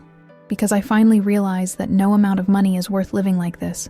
Always looking over my shoulder, always afraid. He threatened her children, I added quietly. Your niece and nephew. Something flickered in David's eyes. Concern, perhaps, for the young relatives he had never met. Tell me everything you know about Christopher, he said to Jessica. His full name, where he lives, who works for him. Everything. For the next hour, Jessica talked. Christopher James Thompson, 52 years old. Former military, dishonorable discharge. Lived in a gated community outside Providence. 3 known associates. All ex-military like himself, all with questionable backgrounds. Access to at least 7 of Roger's offshore accounts, with approximately $3 million already transferred to new accounts in the Bahamas. And the remaining $2 million? David asked. Still locked in the accounts under your name, Jessica confirmed. That's what Christopher is after, what he needs your signature for. Or what he needs me eliminated for, David said grimly. If I were dead, who would inherit my estate? Who would have the legal right to access those accounts? Jessica paled. Your wife? Your children? Maybe. Or maybe the co-signer on the accounts. The person Roger designated as the secondary beneficiary. Who? I asked, though I was beginning to suspect the answer. David looked directly at Jessica. You, she gasped. No, that's not possible. I didn't know. Didn't you? David interrupted. Wasn't that the real reason you came to my apartment last year? Not just to get my signature, but to assess the threat I posed? To see whether I knew about the accounts, about my will, about what would happen if something happened to me. No, Jessica protested. I swear, David, I knew about the accounts, yes, but I didn't know I was the beneficiary. Christopher never told me that part. Because he didn't want you to know his endgame, David said, his voice cold. If I wouldn't sign, if I became too much of a problem, he'd have me killed. Make it look like an accident, and then you'd inherit. And because you're already helping him, already compromised, you'd have no choice but to sign over the money to him. The calculated cruelty of the plan sent a chill through me. Christopher had been using Jessica just as Roger had, as a pawn in his schemes, as a means to an end. And in her fear, in her desire to protect her reputation and her family, she had walked right into his trap. Oh God, Jessica whispered, horror dawning on her face. That's why he's been asking so many questions about your family lately, your routine, your travel plans. He's planning to make his move soon, David concluded, probably within days. That's why he sent someone to Mom's house, a last-ditch effort to use her as leverage before resorting to more permanent solutions.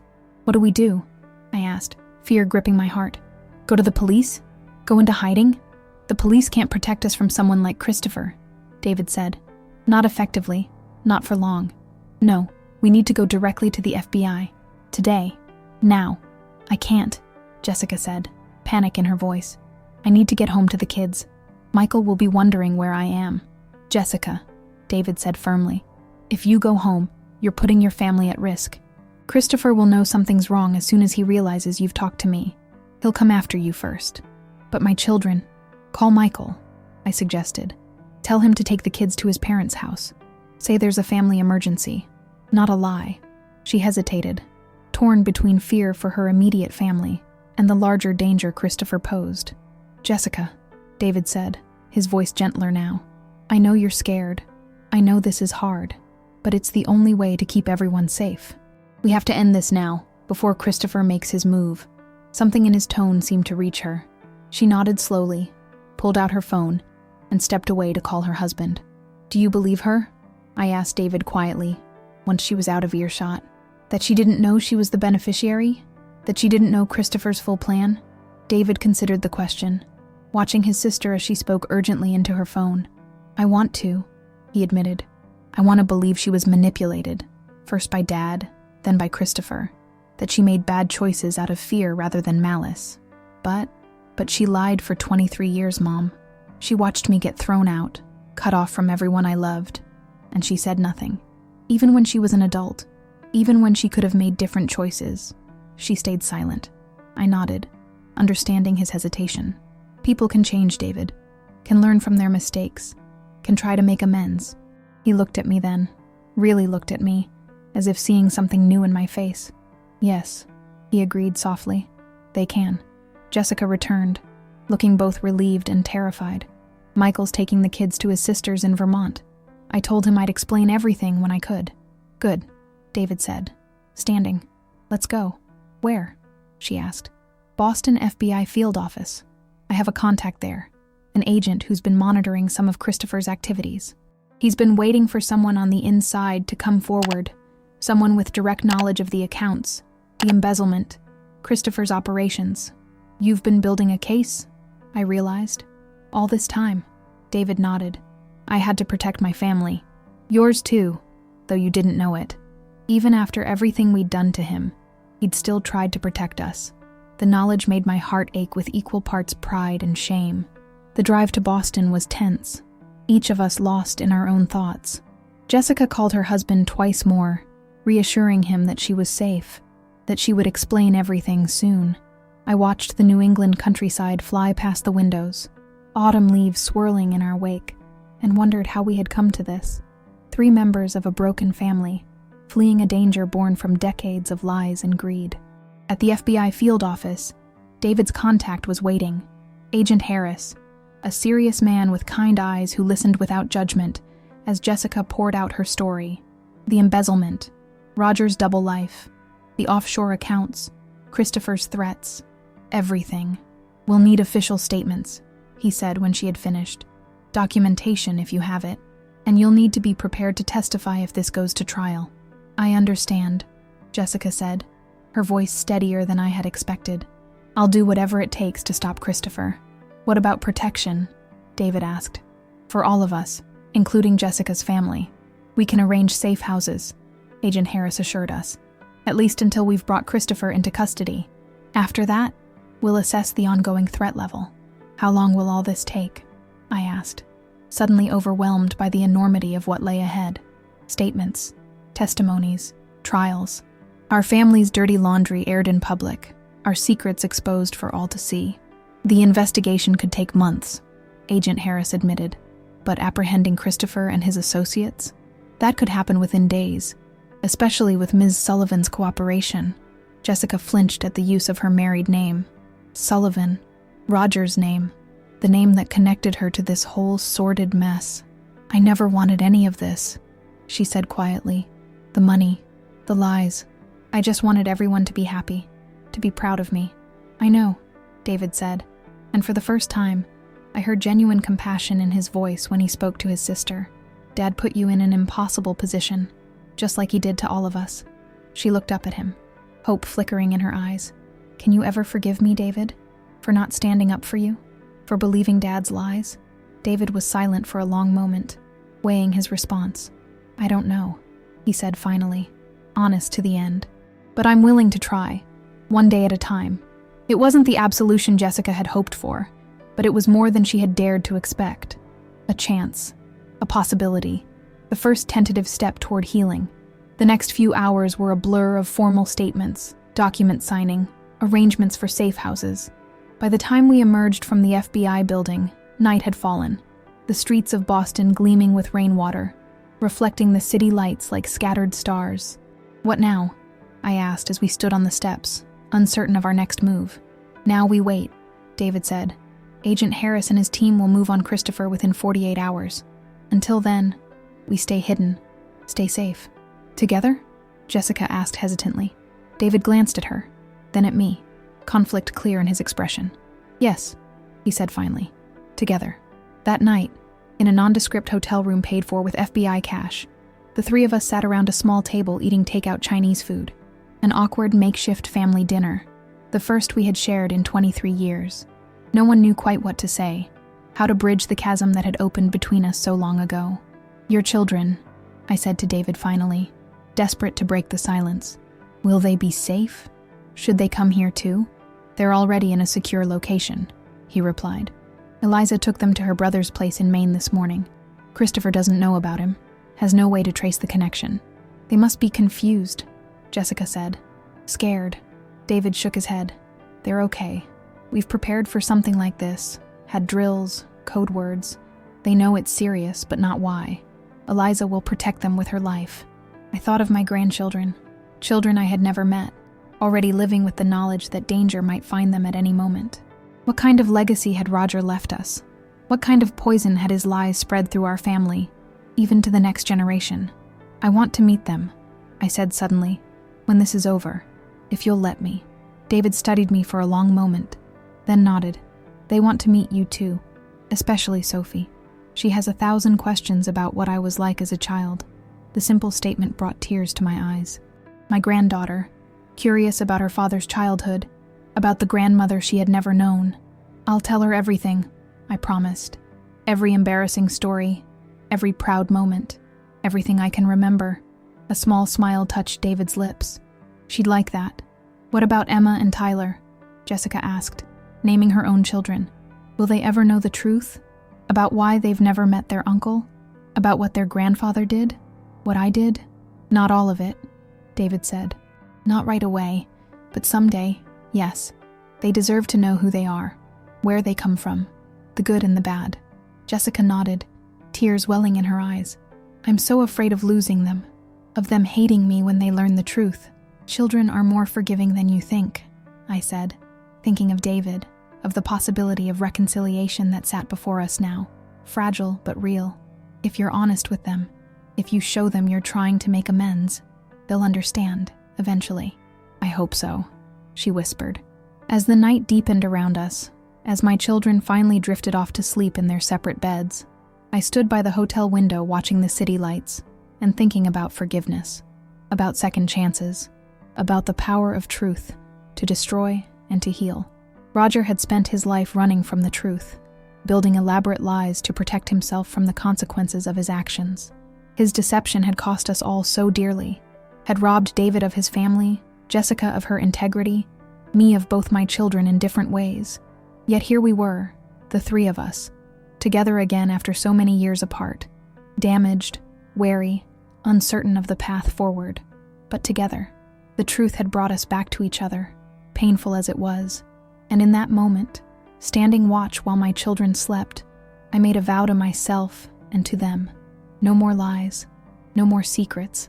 Whatever the future held for us, reconciliation or continued separation, forgiveness or lingering hurt, it would be built on truth, however difficult that truth might be to face. Roger's legacy of deception ended with me, here, now. My children, and their children after them, would know a different way, a harder way perhaps, but an honest one.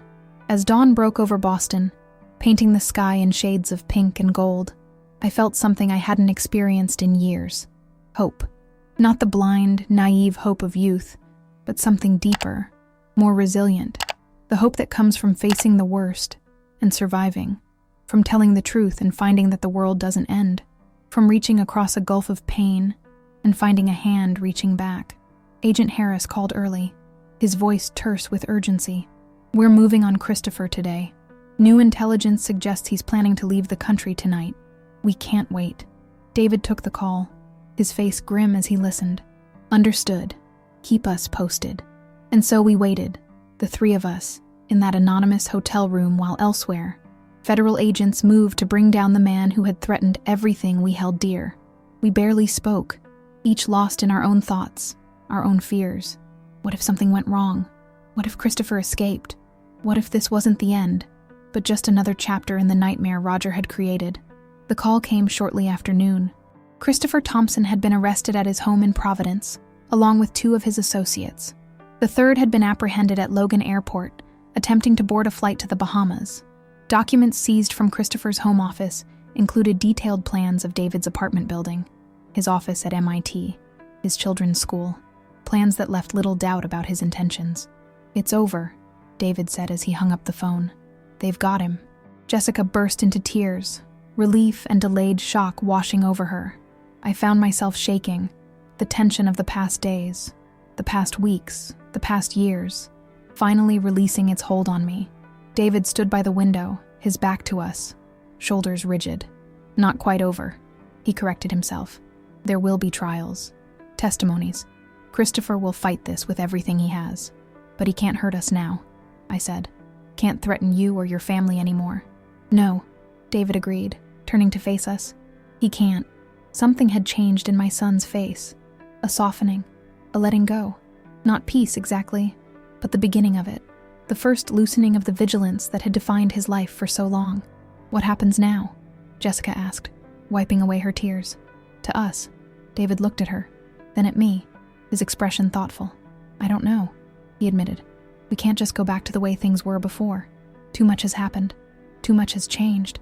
But we can go forward, I suggested. Together, if that's what you both want. Or separately, but with truth between us now. With understanding. I'd like to try, Jessica said, looking at her brother. To be a family again. If you'll let me, David. He was silent for a long moment, weighing her words, measuring them against 23 years of absence, of pain, of building a life without her in it. Not right away, he said finally. It will take time. Trust has to be earned back, Jessica. From both of you, he added, glancing my way. But yes, I'd like to try too. It wasn't a Hollywood ending. No tearful embraces, no instant forgiveness, no magical healing of decades-old wounds. But it was real. It was honest. It was a beginning. As we checked out of the hotel that afternoon, preparing to return to our separate lives, David to his family in Cambridge, Jessica to hers in Connecticut, me to my empty house in Westbrook, I felt both lighter and heavier than I had in years. Lighter, freed from the burden of Roger's lies. Heavier, with the responsibility of building something new from the ashes of what his deception had destroyed. Will you come for Thanksgiving? I asked David as we stood on the sidewalk, preparing to say goodbye. You and Eliza and the children? It doesn't have to be at my house if that's too difficult. We could meet somewhere neutral. He considered the invitation, his expression unreadable. Let's see how the next few weeks go, he said. How the case against Christopher develops. Whether it's safe for all of us to be together. It wasn't a yes, but it wasn't a no either. It was cautious, measured, like David himself. I understand, I said, fighting the urge to reach for him, to pull him into an embrace he might not welcome. Just think about it? He nodded. I will. As he turned to go, I called after him. David? He paused, looking back. Thank you, I said, for the warning, for protecting us, even after everything, for being willing to try again. A small, almost imperceptible smile touched his lips. That's what family does, he said simply, or what it should do anyway. And with that, he was gone, walking away down the Boston street, tall and straight-shouldered. My son, my firstborn, a man I was only beginning to know. Jessica touched my arm gently. He'll come around, Mom. He already has, more than I ever thought possible. I hope so, I said, watching until David disappeared around a corner. For all our sakes. As we drove back to Connecticut, Jessica beside me in the passenger seat, I thought about the letter that had started it all.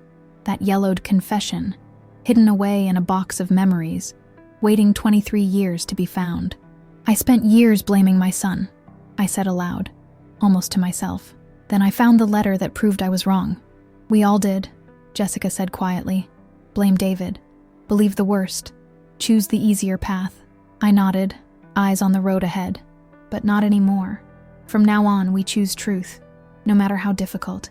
No matter how difficult, Jessica echoed, her voice stronger than it had been in days. The road stretched before us, winding through the New England countryside toward home. Not the home I had known. That was gone forever, revealed as the house of cards it had always been. But perhaps something new waited for us. Something harder, but more real. Something built on honesty, rather than illusion. I thought of David's children, my grandchildren, and of the possibility of knowing them, of being a part of their lives. I thought of Jessica's children, who would soon learn at least some version of the truth about their family's past. I thought of David and Jessica themselves, cautiously reaching toward each other across a gulf of years and pain. Roger's legacy of lies had nearly destroyed us all, but perhaps from the wreckage, we could build something better, something true.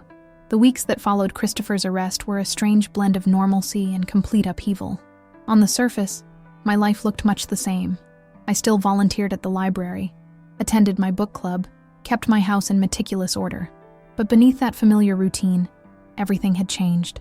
I spent hours on the phone with FBI agents, going over details of Roger's accounts, trying to remember conversations from decades ago that might be relevant to their case.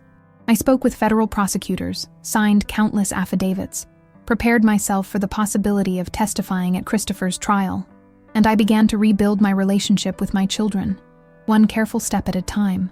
Jessica and her family moved temporarily to her in-laws' house in Vermont, a precautionary measure recommended by the FBI, until they could be certain Christopher hadn't left instructions for associates still at large. She had finally told Michael a version of the truth, that her father had been involved in financial crimes, that she had unwittingly helped cover them up, that she was now cooperating with authorities to make amends. "He's angry," she told me during one of our daily phone calls, "hurt that I kept secrets from him, but he's standing by me, says we'll get through this together. He loves you," I said. "That doesn't disappear just because you made mistakes." "I hope David feels the same way eventually," she replied, her voice small. David. My son remained the most elusive piece of our fractured family puzzle. He called once a week, his manner cordial but reserved. He shared news of his children. James had made the honor roll. Sophie had won a chess tournament, but revealed little of his own thoughts or feelings. The wall between us remained, lower perhaps than it had been, but still very much present. "Give him time," Eleanor Winters advised when I visited her again in Boston. David spent 23 years believing his mother had chosen his father over him. That kind of wound doesn't heal overnight. "I know," I sighed, watching autumn rain streak the windows of her elegant brownstone. I want so badly to know him, to be part of his life before it's too late." Eleanor's wise eyes studied me. "You're afraid of running out of time." "I'm 64, I said simply. "Roger died at 66. "Margaret," she said gently, "Roger died because he lived with decades of stress, guilt, and fear, because he was always looking over his shoulder, always waiting for his lies to catch up with him. That's not your path." "No," I agreed. "It's not. Not anymore." As October gave way to November, as the trees shed their brilliant foliage and the world prepared for winter, I found myself thinking more and more about Thanksgiving, about David's non-committal response to my invitation, about whether our fractured family would have the chance to gather together, to begin the slow process of healing.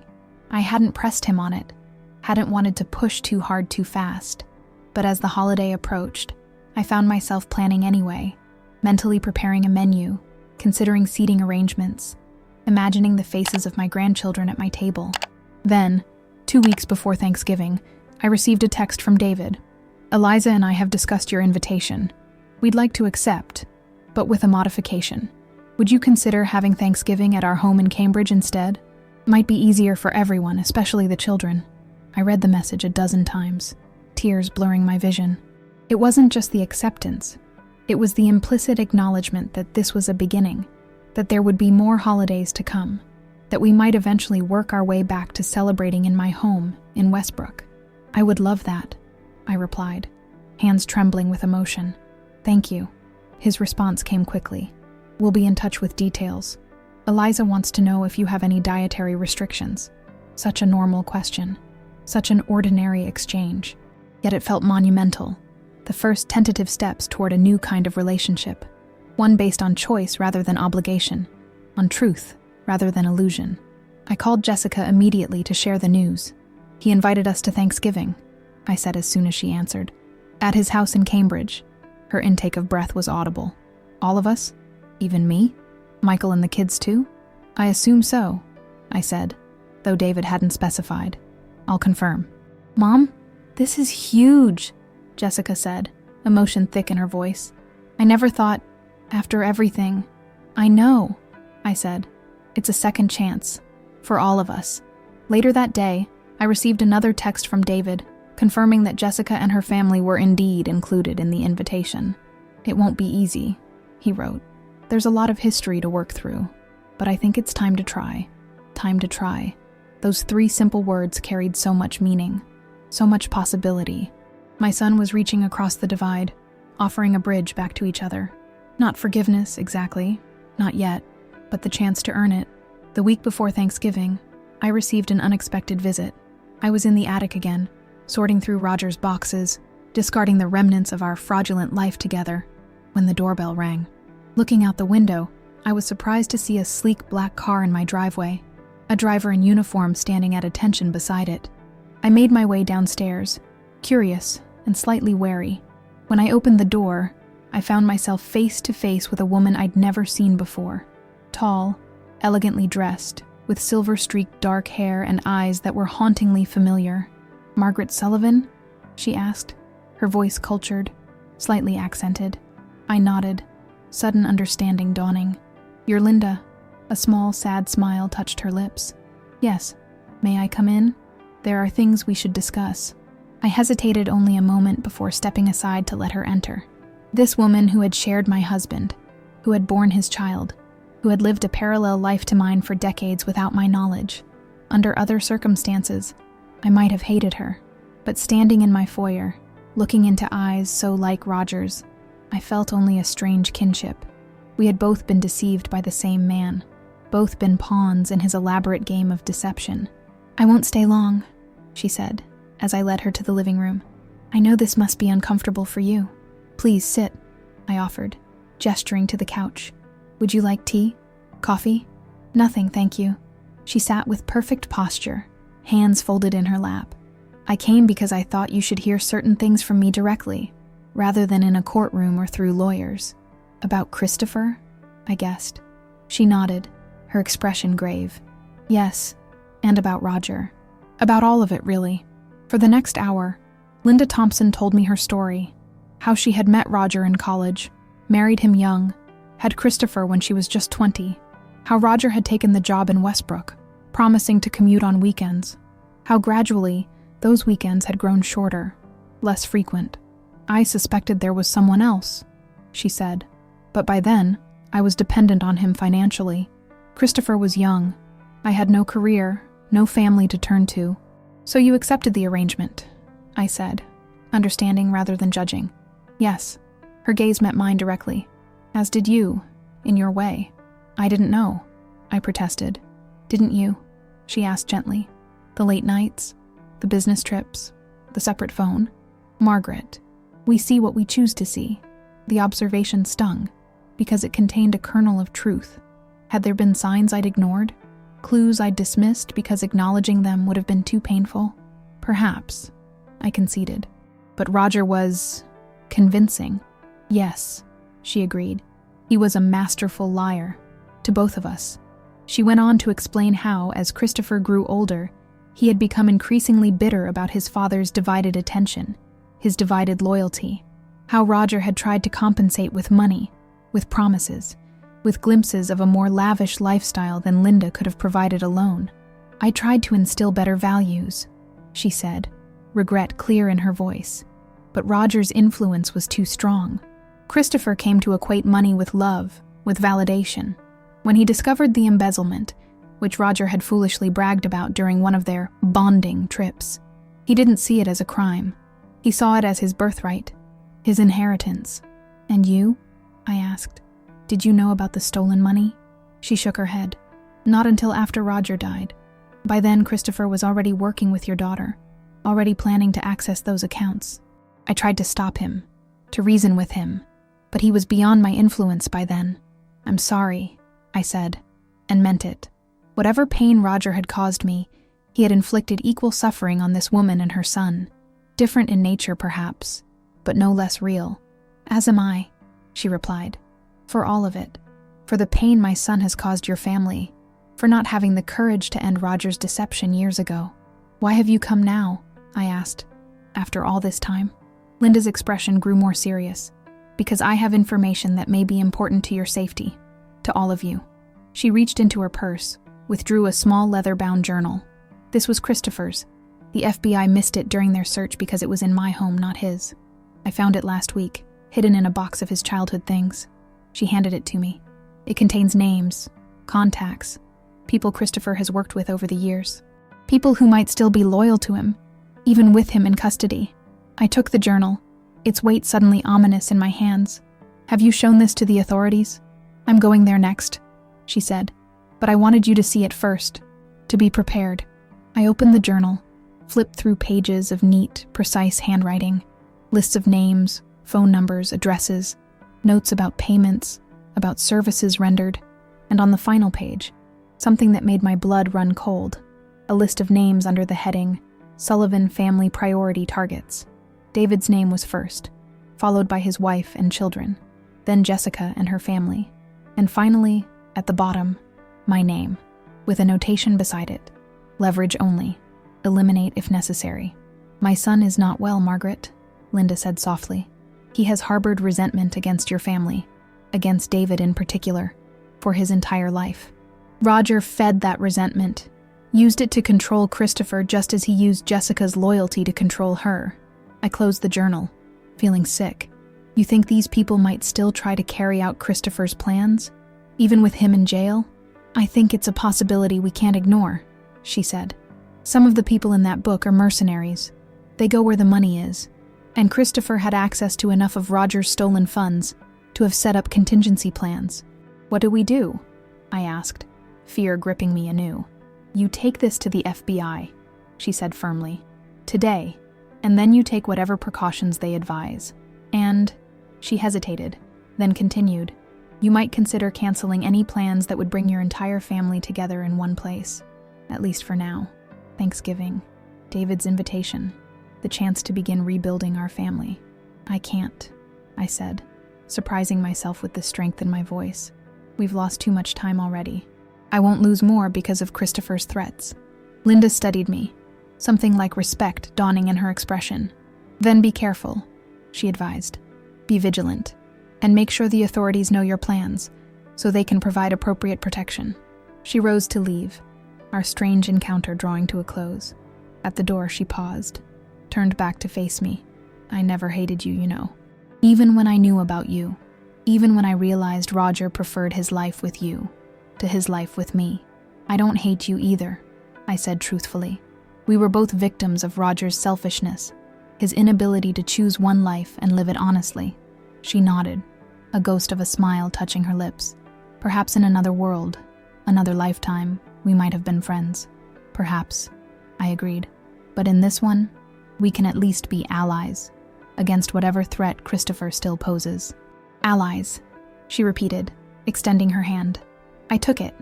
This final, surreal connection to my husband's double life. Her grip was firm, her gaze direct. No more illusions between us. No more secrets.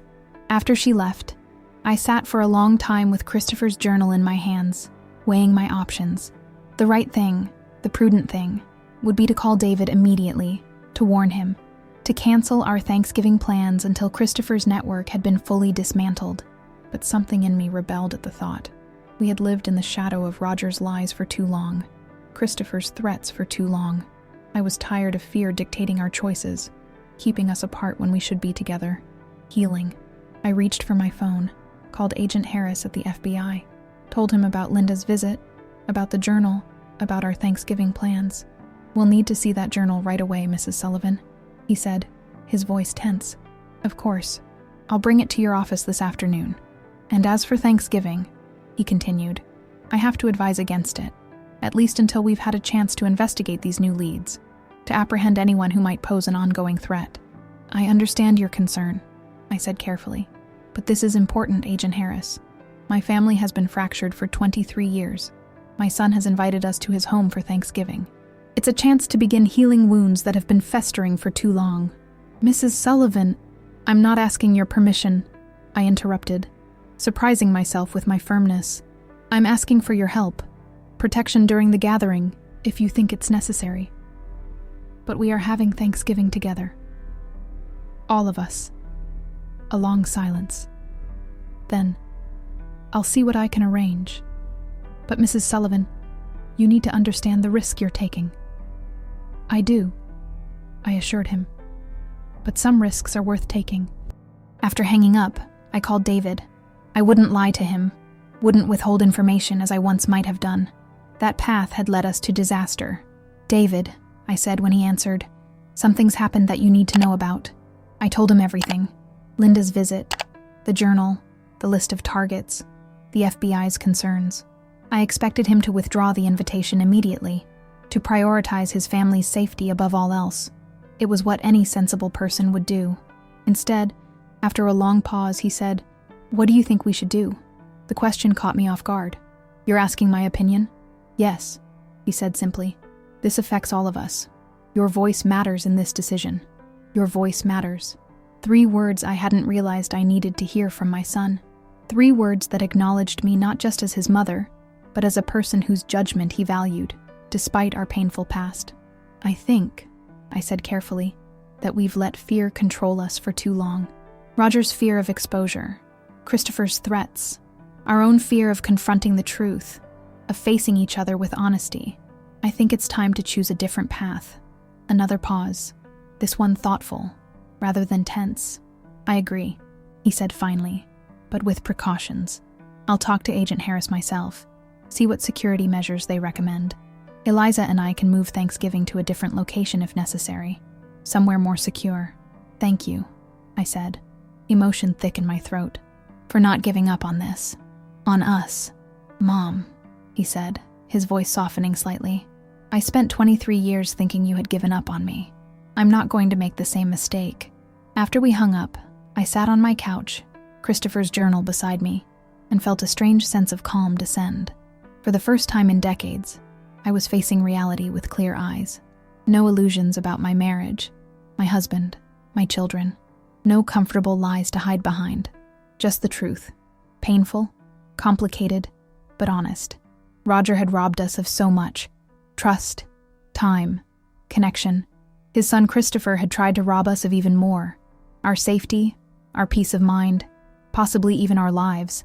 But there was one thing neither of them could take unless we allowed it: our future. The road ahead would not be easy. Christopher's trial loomed, with all the public exposure it would bring. Jessica's role in the embezzlement scheme would eventually come to light, with consequences for her career, her standing in the community. David and I had years of hurt to work through, trust to rebuild, but for the first time in 23 years, we would face these challenges together, as a family, flawed, wounded, but honest at last. That afternoon, as promised, I took Christopher's journal to the FBI field office in New Haven. Agent Harris received it grimly, promised a thorough investigation of every name, every contact listed in its pages.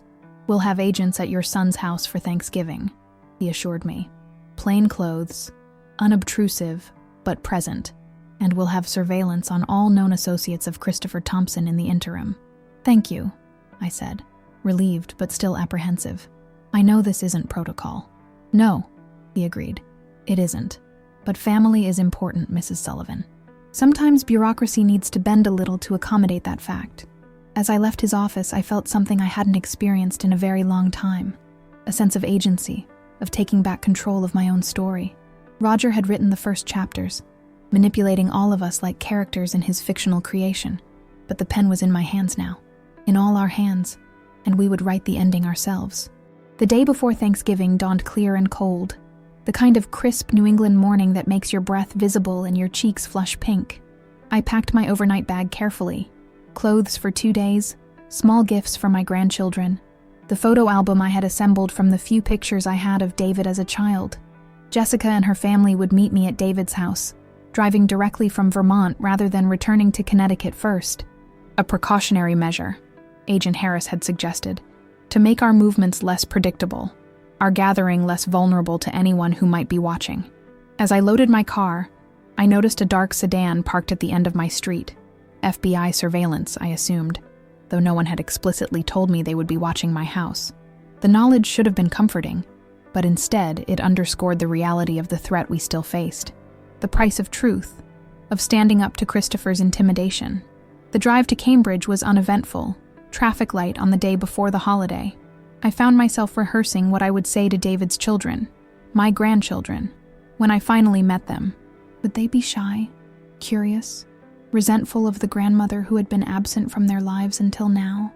And what about Eliza? Her kindness during our brief meeting had touched me deeply, but I couldn't help wondering if beneath that graciousness lay reservations about welcoming me into their family circle.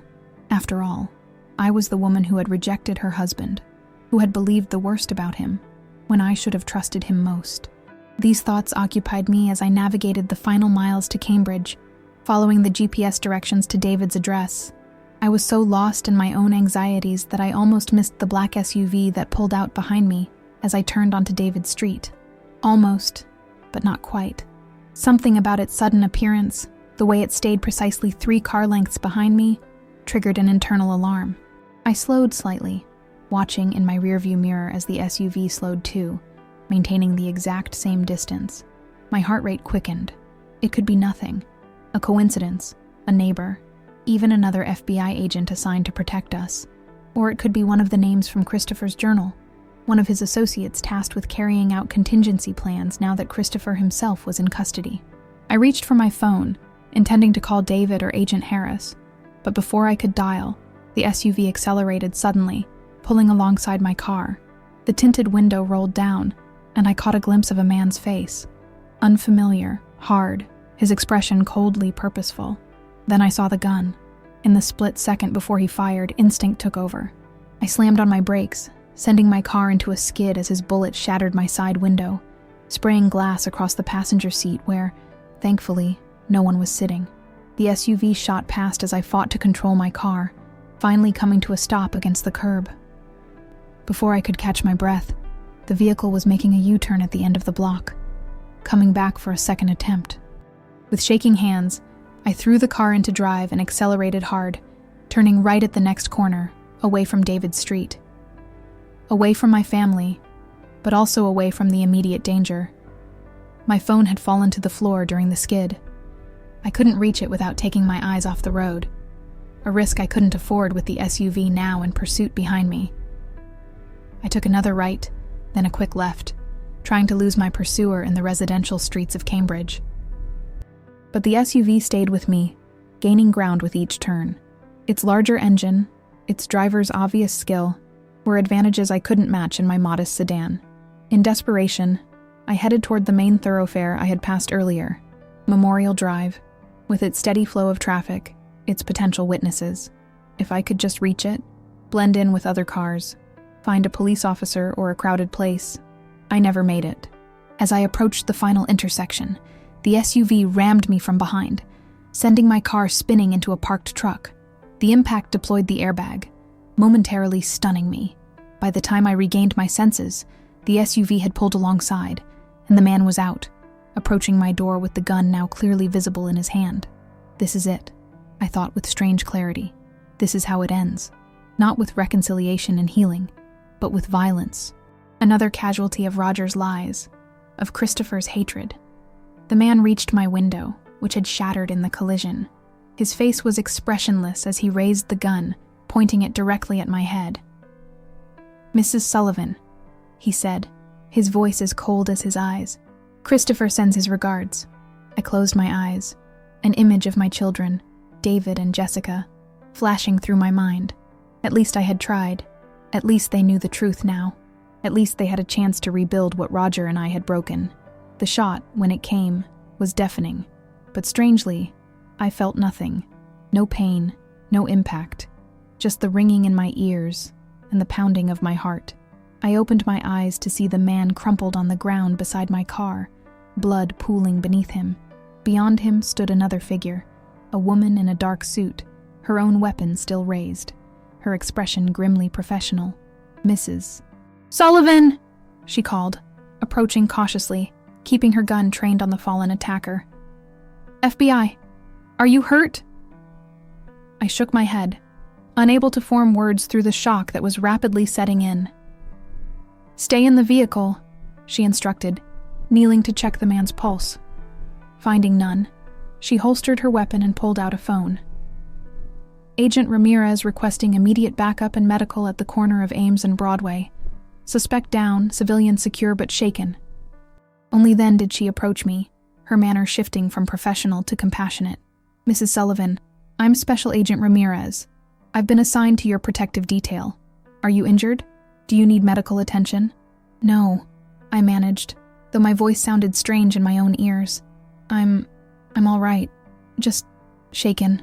"That's understandable," she said, helping me out of the damaged car. "Let's get you somewhere safe while we wait for backup. Your son's house is just 2 blocks from here." "David," I gasped, suddenly remembering. "Jessica, are they safe? Were there others?" "As far as we know, yes, they're safe," she assured me. "We have agents with them already. This appears to have been a single operative, not a coordinated attack.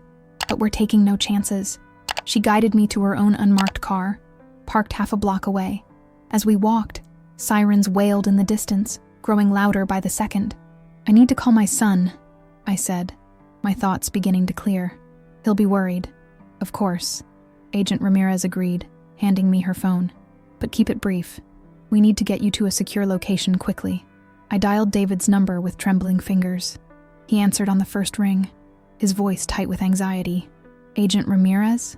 "David, it's Mom," I said, fighting to keep my voice steady. "I'm okay. There was an incident, but I'm safe now." "Mom," he breathed, relief evident in his voice. "We've been so worried. The FBI agents here just got word that shots were fired near our neighborhood. Are you sure you're all right?" "Yes," I assured him, though in truth I felt far from all right. "Agent Ramirez is bringing me to you now." "Thank God," he said with such genuine feeling that tears sprang to my eyes. "Jessica and her family just arrived. We've been trying to reach you for the past hour. My phone fell during what happened. I couldn't get to it." "It doesn't matter," he said firmly. "Just get here safely. We're waiting for you." As Agent Ramirez drove me the short distance to David's house, police cars and ambulances rushed past in the opposite direction, heading toward the scene of the shooting. I felt strangely detached, as if watching events unfold from a distance rather than experiencing them directly. Shock, I supposed. A natural response to having come so close to death. David's street was quiet, almost eerily so. 2 unmarked cars were parked outside his building, agents visible inside them, watching the approaches. Another stood by the front door, alert and observant. "We've established a secure perimeter," Agent Ramirez explained as we approached. "Your family is safe inside." The agent at the door nodded as we approached, spoke briefly into his radio, then opened the door for us. "All clear inside," he confirmed. Family gathered in the living room. I stepped into the foyer of David's building, feeling suddenly overwhelmed. In the past hour, I had been shot at, crashed my car, witnessed a man's death, and now stood on the threshold of a reunion 23 years in the making. It was too much, too fast, too intense. Agent Ramirez seemed to sense my hesitation. "Take a moment if you need it," she said kindly. "No rush." I nodded gratefully, leaning against the wall, gathering myself. "Will I need to give a statement about what happened?" "Yes, but not right now," she assured me. "For now, just be with your family. We'll handle the rest." Family. The word resonated through me, grounding me in a way nothing else could have. My children were waiting. My grandchildren. After decades of separation, of lies and misunderstandings, we were finally gathered under one roof. Not even Christopher's hatred, his final attempt to destroy us, could take that away. With renewed determination, I straightened my shoulders and made my way up the stairs to David's apartment. Agent Ramirez followed at a respectful distance, giving me space while ensuring my continued safety. The door to the apartment opened before I could knock. David stood there, his face pale with concern, his eyes scanning me quickly for signs of injury. Behind him I could see Jessica, her husband Michael, and several children, all frozen in tableau, waiting to see that I was truly unharmed. "Mom," David said, and then, to my complete surprise, he stepped forward and pulled me into a tight embrace. For a moment I couldn't breathe, couldn't think. My son was hugging me for the first time in 23 years, his arms around me strong and secure, his heart beating against mine. "I'm okay," I whispered, returning the embrace with all the love I'd held in check for so long. "I'm right here." Over David's shoulder, I saw Jessica approach, her eyes red from crying, her hands twisting anxiously. As David released me, she stepped forward hesitantly. "Mom," she said, her voice breaking. "We were so scared. When the agents said there'd been a shooting, I opened my arms to her, and she fell into them, sobbing quietly against my shoulder. My children, both of them, here with me, safe, despite Christopher's final attempt to tear us apart. It's over now," I told them both, though I knew it wasn't entirely true. There would be investigations, statements, increased security. Christopher's network would need to be dismantled completely before we could truly feel safe. But in the most important sense, it was over. The lies had been exposed, the truth acknowledged, and here we were, together despite everything that had tried to keep us apart. As Jessica stepped back, wiping her tears. I became aware of the children watching us curiously from the living room. 2 teenagers, Jessica's Emma and Tyler, and 2 younger children who could only be David's James and Sophie. "Grandma?" the younger girl said tentatively, stepping forward. "Are you really our grandma?" "Yes," I said, kneeling to her level despite the protest of my aching body. "I'm your grandmother, and you must be Sophie." She nodded solemnly, studying me with intelligent eyes that reminded me powerfully of David at the same age. "Dad said you were coming for Thanksgiving. Then the police came and said there was a bad man trying to hurt you." "There was," I confirmed, seeing no reason to lie to her. "But he didn't succeed. And now I'm here." "Are you staying?" the boy, James, asked, joining his sister. "Or will you go away again?" The question, innocent but piercing, hung in the air. I looked up at David, uncertain how to answer. What promises could I make? What assurances could I offer? "She's staying," David said firmly, placing a hand on my shoulder. "Not in our house, maybe, but in our lives, if that's what she wants." "It is," I said, emotion making my voice rough. "More than anything." Sophie considered this, then nodded, as if a great matter had been settled. "Good, because I have questions. About Dad when he was little, and about why you went away, and about why you came back." "Sophie," Eliza admonished gently, coming forward to join us. "Give your grandmother some space. She's had a very difficult day. It's all right," I assured her, rising to my feet with a wince I couldn't quite hide. "Questions are good. They lead to truth. And we've had too little of that in this family for far too long." Eliza studied me with those kind, intelligent eyes of hers, then nodded. "Well, at least let's get you settled first. Some tea, perhaps, and a chance to catch your breath." The next hour passed in a strange blur of normalcy and surrealism. While FBI agents secured the perimeter of the building, while police processed the scene of the shooting just blocks away, we sat in David's living room drinking tea and trying to navigate the complicated waters of our reunion. Jessica's husband Michael was quiet, watchful, clearly still processing the revelations about his wife's past, about the danger that had touched their family. Her children, 15-year-old Emma and 13-year-old Tyler, seemed confused but resilient, accepting the simplified explanation that bad people who worked with Grandpa Roger had tried to hurt us. David's children were more direct in their curiosity, especially 9-year-old Sophie, who peppered me with questions about her father's childhood, about why I had been absent from their lives, about whether I would be at Christmas too, and Easter, and birthdays. "One step at a time, Sophie," David interceded eventually, seeing my overwhelm. "Grandma's had a very long day. Let's give her a little space." "It's all right," I assured him, though in truth I was grateful for the reprieve. "I want to answer her questions. All of them. Just maybe not all at once." As evening fell, Agent Ramirez returned to inform us that the immediate threat appeared to have been neutralized. The man who had attacked me, identified as a former military contractor named Victor Reese, had been working alone, not as part of a coordinated effort. Additional security would remain in place throughout the holiday weekend, but we could proceed with our Thanksgiving plans as intended. "We'll be discreet," she promised. "Just a few agents outside the building, and one with me in a vehicle across the street. You won't even know we're there unless you need us." "Thank you," David said, shaking her hand. "For everything, especially for saving my mother's life today."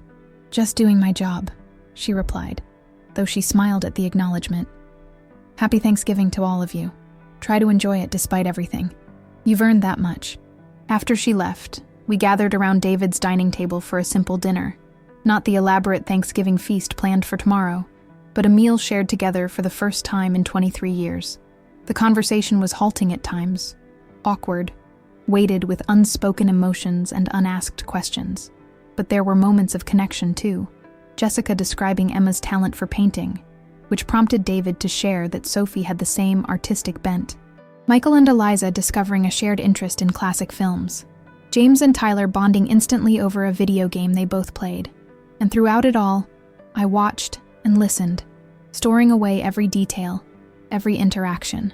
My family, damaged but not destroyed, finding their way back to each other one careful step at a time. After dinner, As the children gravitated toward the living room and their electronic devices, the adults lingered at the table, the atmosphere growing more serious. "What happens now?" Jessica asked finally, voicing the question we'd all been avoiding. "With Christopher, with the investigation, with all of it." "Christopher will stand trial," David said. "For financial crimes, for conspiracy, for attempted murder now too. He'll likely spend the rest of his life in prison." "And us?" she pressed. "Will I go to prison too? For my part in it?" David glanced at me, then back at his sister. "That depends on how cooperative you continue to be. On what the prosecutors decide. I can't promise anything, Jess." She nodded, accepting this. "I understand. I made my choices. I'll face the consequences. We'll face them together," Michael said firmly, taking her hand. "Whatever comes." I looked at my son-in-law with new respect. His world had been upended in recent weeks.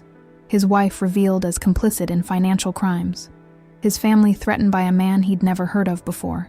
His comfortable life in Connecticut exchanged for a temporary existence in a safe house in Vermont. Yet here he was, standing by Jessica, choosing love over judgment. "And what about us?" I asked softly, looking from David to Jessica and back again. "As a family, we rebuild," David said simply. "Day by day, truth by truth. It won't be easy. There's a lot of hurt to work through, a lot of trust to rebuild. But we start now," Jessica added, reaching across the table to touch her brother's hand hesitantly. "Today. Here." David looked down at her hand on his, and for a moment, I thought he might pull away. Then slowly, he turned his palm upward, clasping her fingers in his. "Yes," he agreed. "We start now."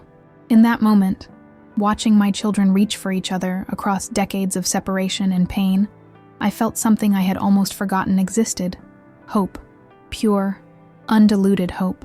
Not the desperate kind that clings to illusions, but the sturdy kind that acknowledges reality and chooses to move forward anyway. Roger's legacy of lies had nearly destroyed us all.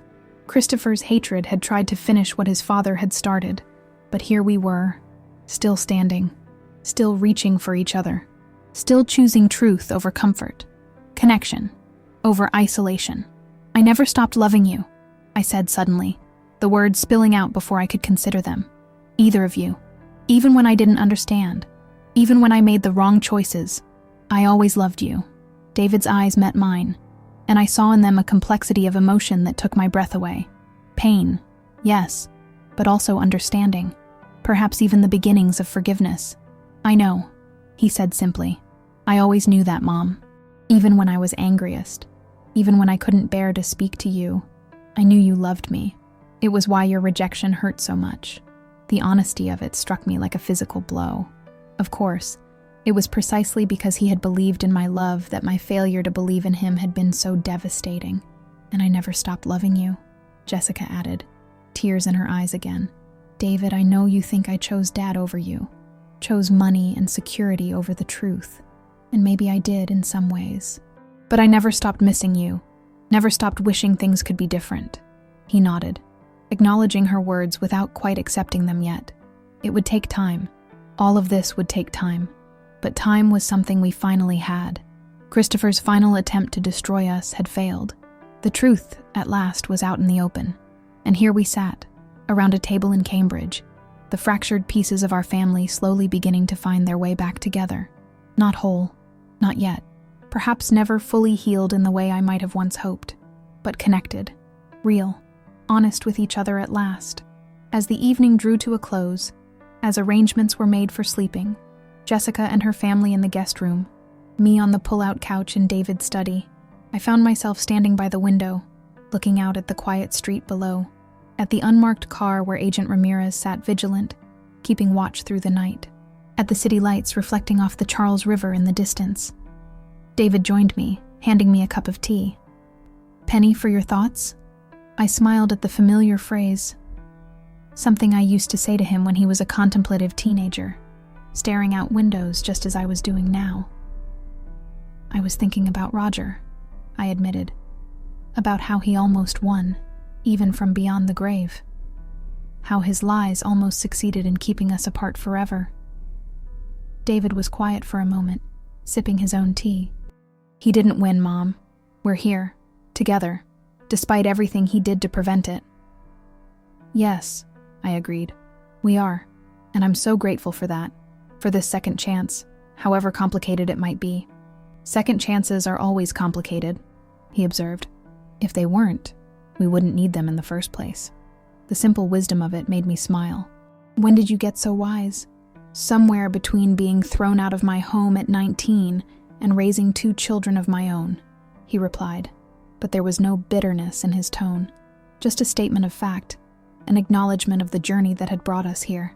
I'm sorry, I said, the words inadequate but necessary, for believing the worst about you, for not fighting harder to find the truth. I know, he said, and I'm working on forgiving you, Mom. I really am. It's just, it takes time, I finished for him. I understand. I'm not asking for immediate absolution, just the chance to try to make amends, however I can. He nodded, and we stood together in companionable silence, watching the night deepen over Cambridge. Happy Thanksgiving, he said finally, as the clock in his living room struck midnight. Happy Thanksgiving, I echoed, meaning it more deeply than I ever had before. Whatever tomorrow brought, the complicated dance of our reunited family, the ongoing threat from Christopher's diminishing network, the legal proceedings that would eventually expose all of Roger's crimes and Jessica's involvement. Tonight we had achieved what once seemed impossible. We were together, under one roof, speaking truth to each other at last. And in that moment it was enough. More than enough. It was everything. Thanksgiving Day dawned bright and clear, sunlight streaming through the windows of David's study where I'd spent the night on the pull-out couch. For a moment, waking in the unfamiliar room, I felt disoriented. Then memory returned. The shooting, the reunion, the tentative steps toward reconciliation. I was in my son's home. My family was under one roof, for the first time in 23 years. And despite Christopher's best efforts, we were all alive, all safe, all here. The gratitude that washed over me was almost overwhelming in its intensity. How close we had come to losing this chance. How easily yesterday's events could have ended differently. I rose quietly, not wanting to wake the others so early. In the kitchen, I found Eliza already up, coffee brewing, preparations for the day's feast underway. Good morning, she greeted me with a warm smile. How did you sleep? Better than I expected, I admitted, accepting the mug she offered. Thank you for this. For all of this. She waved away my thanks. Your family, and family belongs together, especially on Thanksgiving. Even broken families? I asked, unable to keep the doubt from my voice. Especially broken ones. She replied firmly. The whole don't need healing, Margaret. The broken do. I studied this remarkable woman who had married my son, who had helped him build a life despite the wounds of his past, who was now extending that same grace to me. You're very wise, I told her. No, she laughed softly. Just stubborn, and perhaps a bit idealistic. David says it's my fatal flaw. It seems to have served you well, I observed, gesturing to the beautiful home around us, to the family photographs lining the walls. You've built something wonderful here. Her expression grew more serious. We have, but there's always been a shadow over it. David's pain about his family, about what happened, the unresolved questions, the unhealed wounds. I've always felt it, especially at holidays, at milestones when most people gather with extended family. And now? I asked, almost afraid to hear the answer. Now there's a chance for healing, she said simply. Not perfect resolution. Life isn't that tidy. But healing, gradually, over time, if everyone is willing to do the work. I am, I promised. Whatever it takes. However long it takes. She reached across the counter to squeeze my hand briefly. I know. That's why you're here, despite everything. Despite nearly being killed yesterday. The stark reminder of how close I'd come to death sent a shiver through me. Do the children know about what happened yesterday? Not the details, she assured me. Just that there was an incident, that you're safe now, that we have security to make sure it doesn't happen again.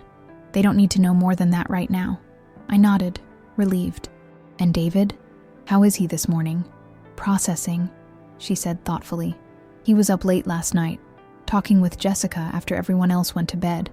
I think they're finding their way back to each other, slowly. The news lifted my heart.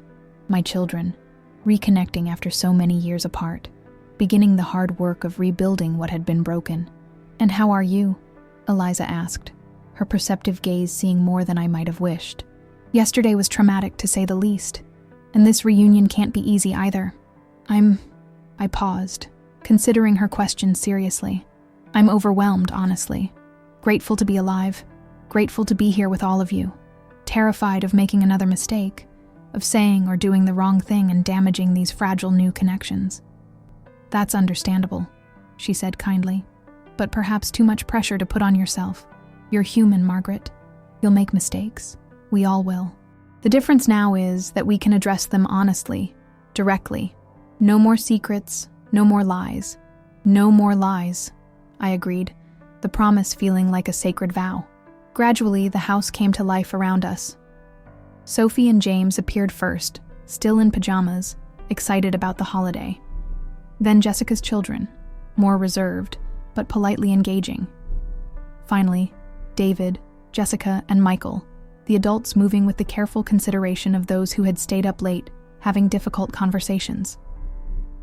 "Happy Thanksgiving," David greeted me, his manner warm, if not entirely relaxed. "How are you this morning?" "I'm well," I assured him, happy to be here with all of you.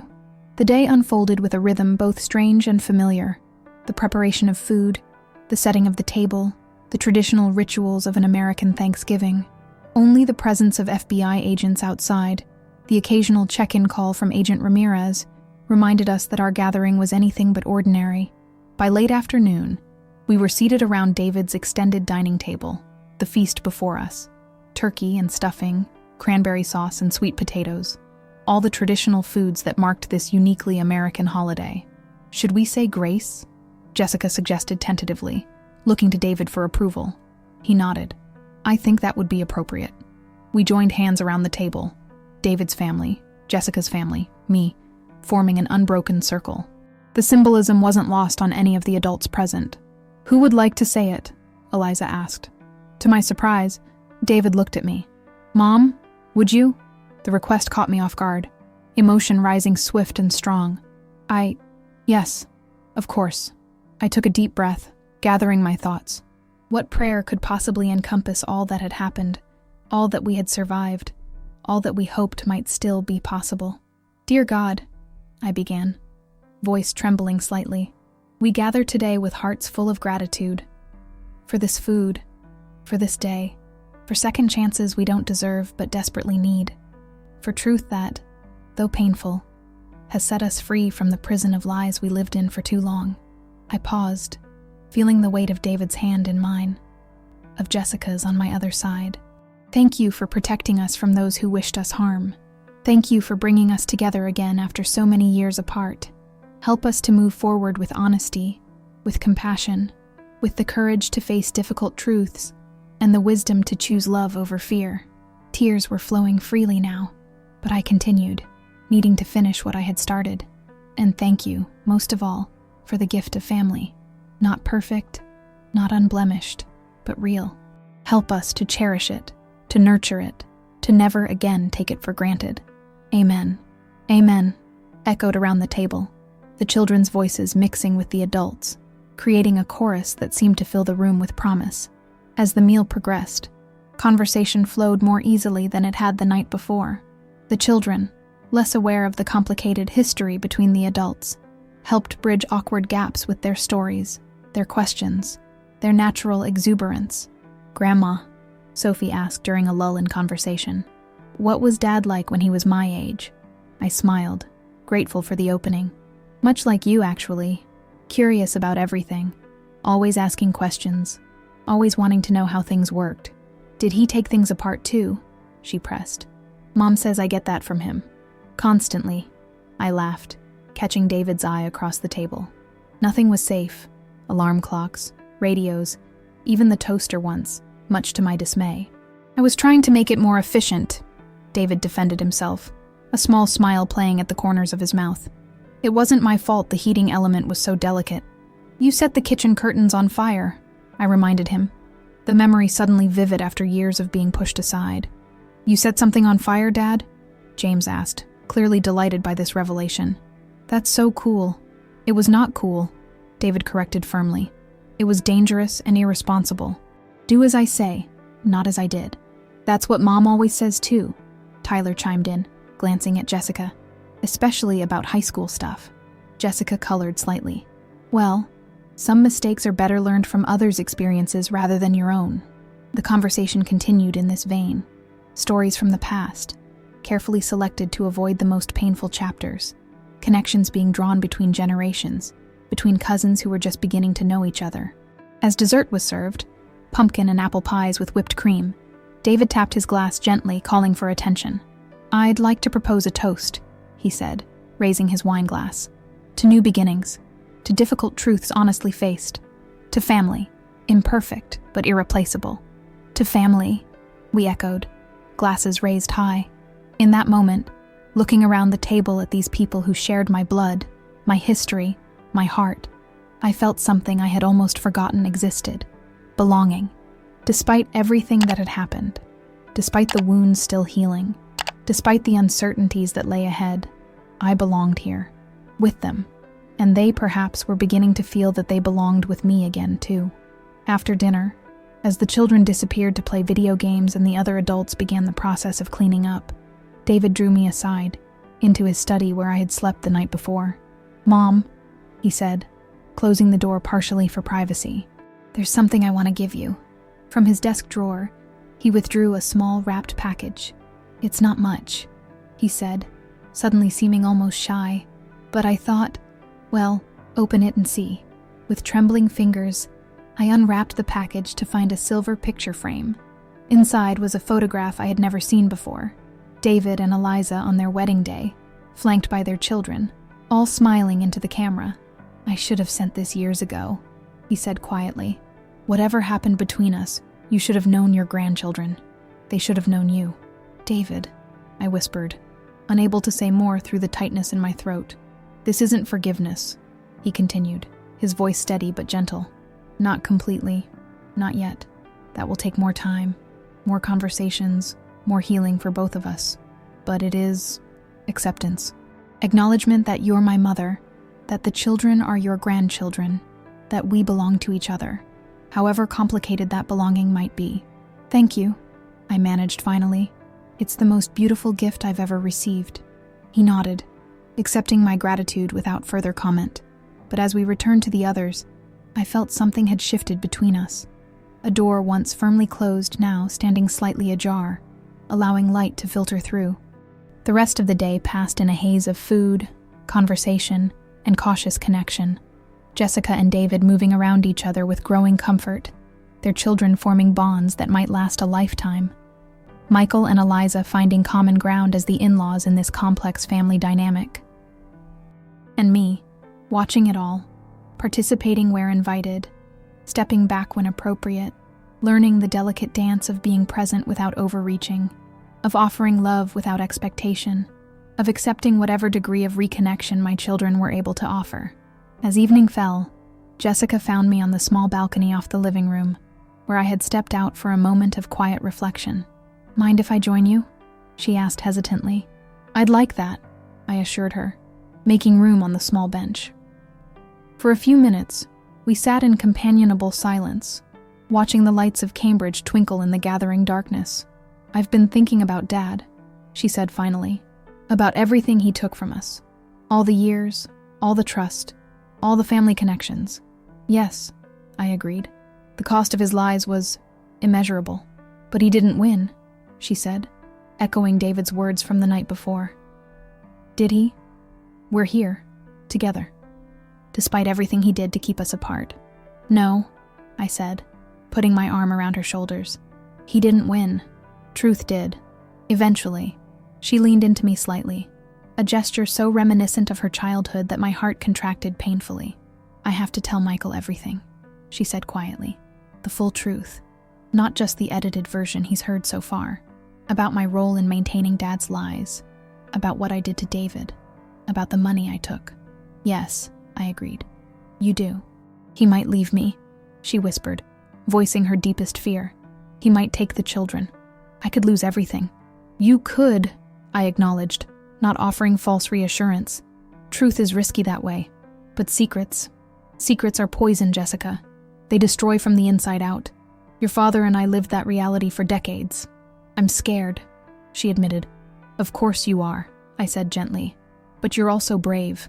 Braver than your father ever was. Brave enough to face the truth, to accept the consequences, to try to make amends. She was quiet for a long moment, then said, David and I talked last night, for hours, about everything.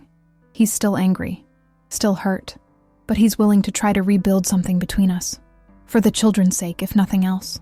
That's a start, I said. A good one. Yes, she agreed. It is. As the evening drew to a close, as bags were packed for departures the next morning, as children were tucked into beds and makeshift sleeping arrangements, I found myself standing once more by the window in David's living room, watching the quiet street below. David joined me, much as he had the night before. Penny for your thoughts? He asked again. I smiled at the repetition. I was thinking about the letter, I told him. The one your father wrote that I found in the attic. How something so small could change so much. Truth has a way of doing that, he observed, even when it comes decades too late. Yes, I agreed, and I was thinking about what happens next, about the road ahead for all of us.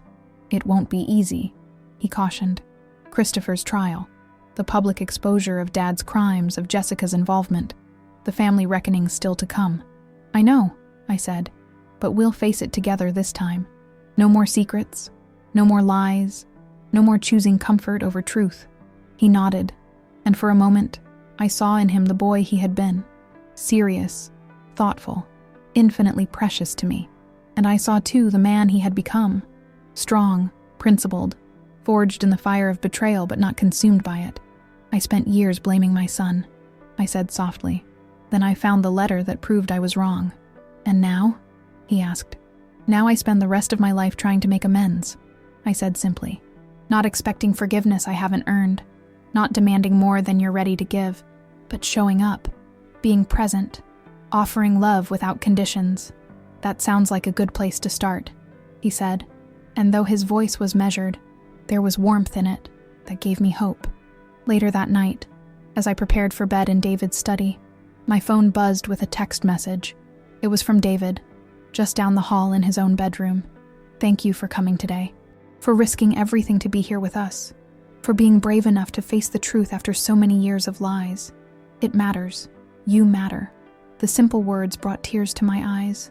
Not forgiveness, not yet, but acknowledgement, connection, the first tentative threads of a relationship being rewoven after decades of unraveling. I texted back, thank you for opening the door, for giving me, giving all of us, a second chance we may not deserve but desperately need. I love you, David. Always have. Always will. His response came a moment later. I know. Sleep well, Mom. We'll talk more tomorrow. Tomorrow. Such a simple word, yet it contained within it a world of possibility. Another day to heal, to connect, to build something new from the ashes of what had been destroyed. As I drifted toward sleep, images from the day floated through my mind. Sophie's curious questions, James's shy smile, Jessica and David sitting side by side at the dinner table, the family photograph now tucked carefully in my overnight bag. Roger had nearly succeeded in destroying us all with his web of lies. Christopher had tried to finish what his father had started, but here we were, still standing, still reaching for each other across the divide, still choosing truth over illusion, connection over isolation, love over fear. The road ahead would not be easy. There would be legal battles, public exposures, difficult conversations yet to come. The wounds of 23 years would not heal overnight, might never heal completely, but we had taken the first steps on a new path, together. I thought again of the letter that had started it all, the yellowed pages hidden in a shoebox in the attic, waiting all those years to be found. How differently things might have been if Roger had found the courage to tell the truth while he was still alive. If I had questioned his story about David more thoroughly from the beginning. If Jessica had spoken up when she began to have doubts. So many if-onlys. So many missed opportunities for truth to prevail. But dwelling on those would only keep us trapped in the past, in regret, in what might have been, but wasn't. Instead, I chose to focus on what was, what is, What could yet be? My son's tentative acceptance, my daughter's courageous honesty, my grandchildren's curious welcome, a family fractured but not destroyed, finding its way back to wholeness, one difficult conversation, one shared meal, one text message at a time. The letter had proved I was wrong about my son, but it had also proved something else, that truth, however painful, however long delayed, has the power to heal what lies have broken. That love, real love, can survive even decades of separation, of misunderstanding, of hurt. As sleep claimed me at last, one thought remained clear and bright. I had spent 23 years blaming my son for something he hadn't done. I might spend the next 23, or however many I had left, making amends for that mistake. But I wouldn't spend them alone. I would spend them connected, however imperfectly, to the family I had almost lost forever. And that, I realized as consciousness faded, was something to be deeply, profoundly thankful for, today and every day to come.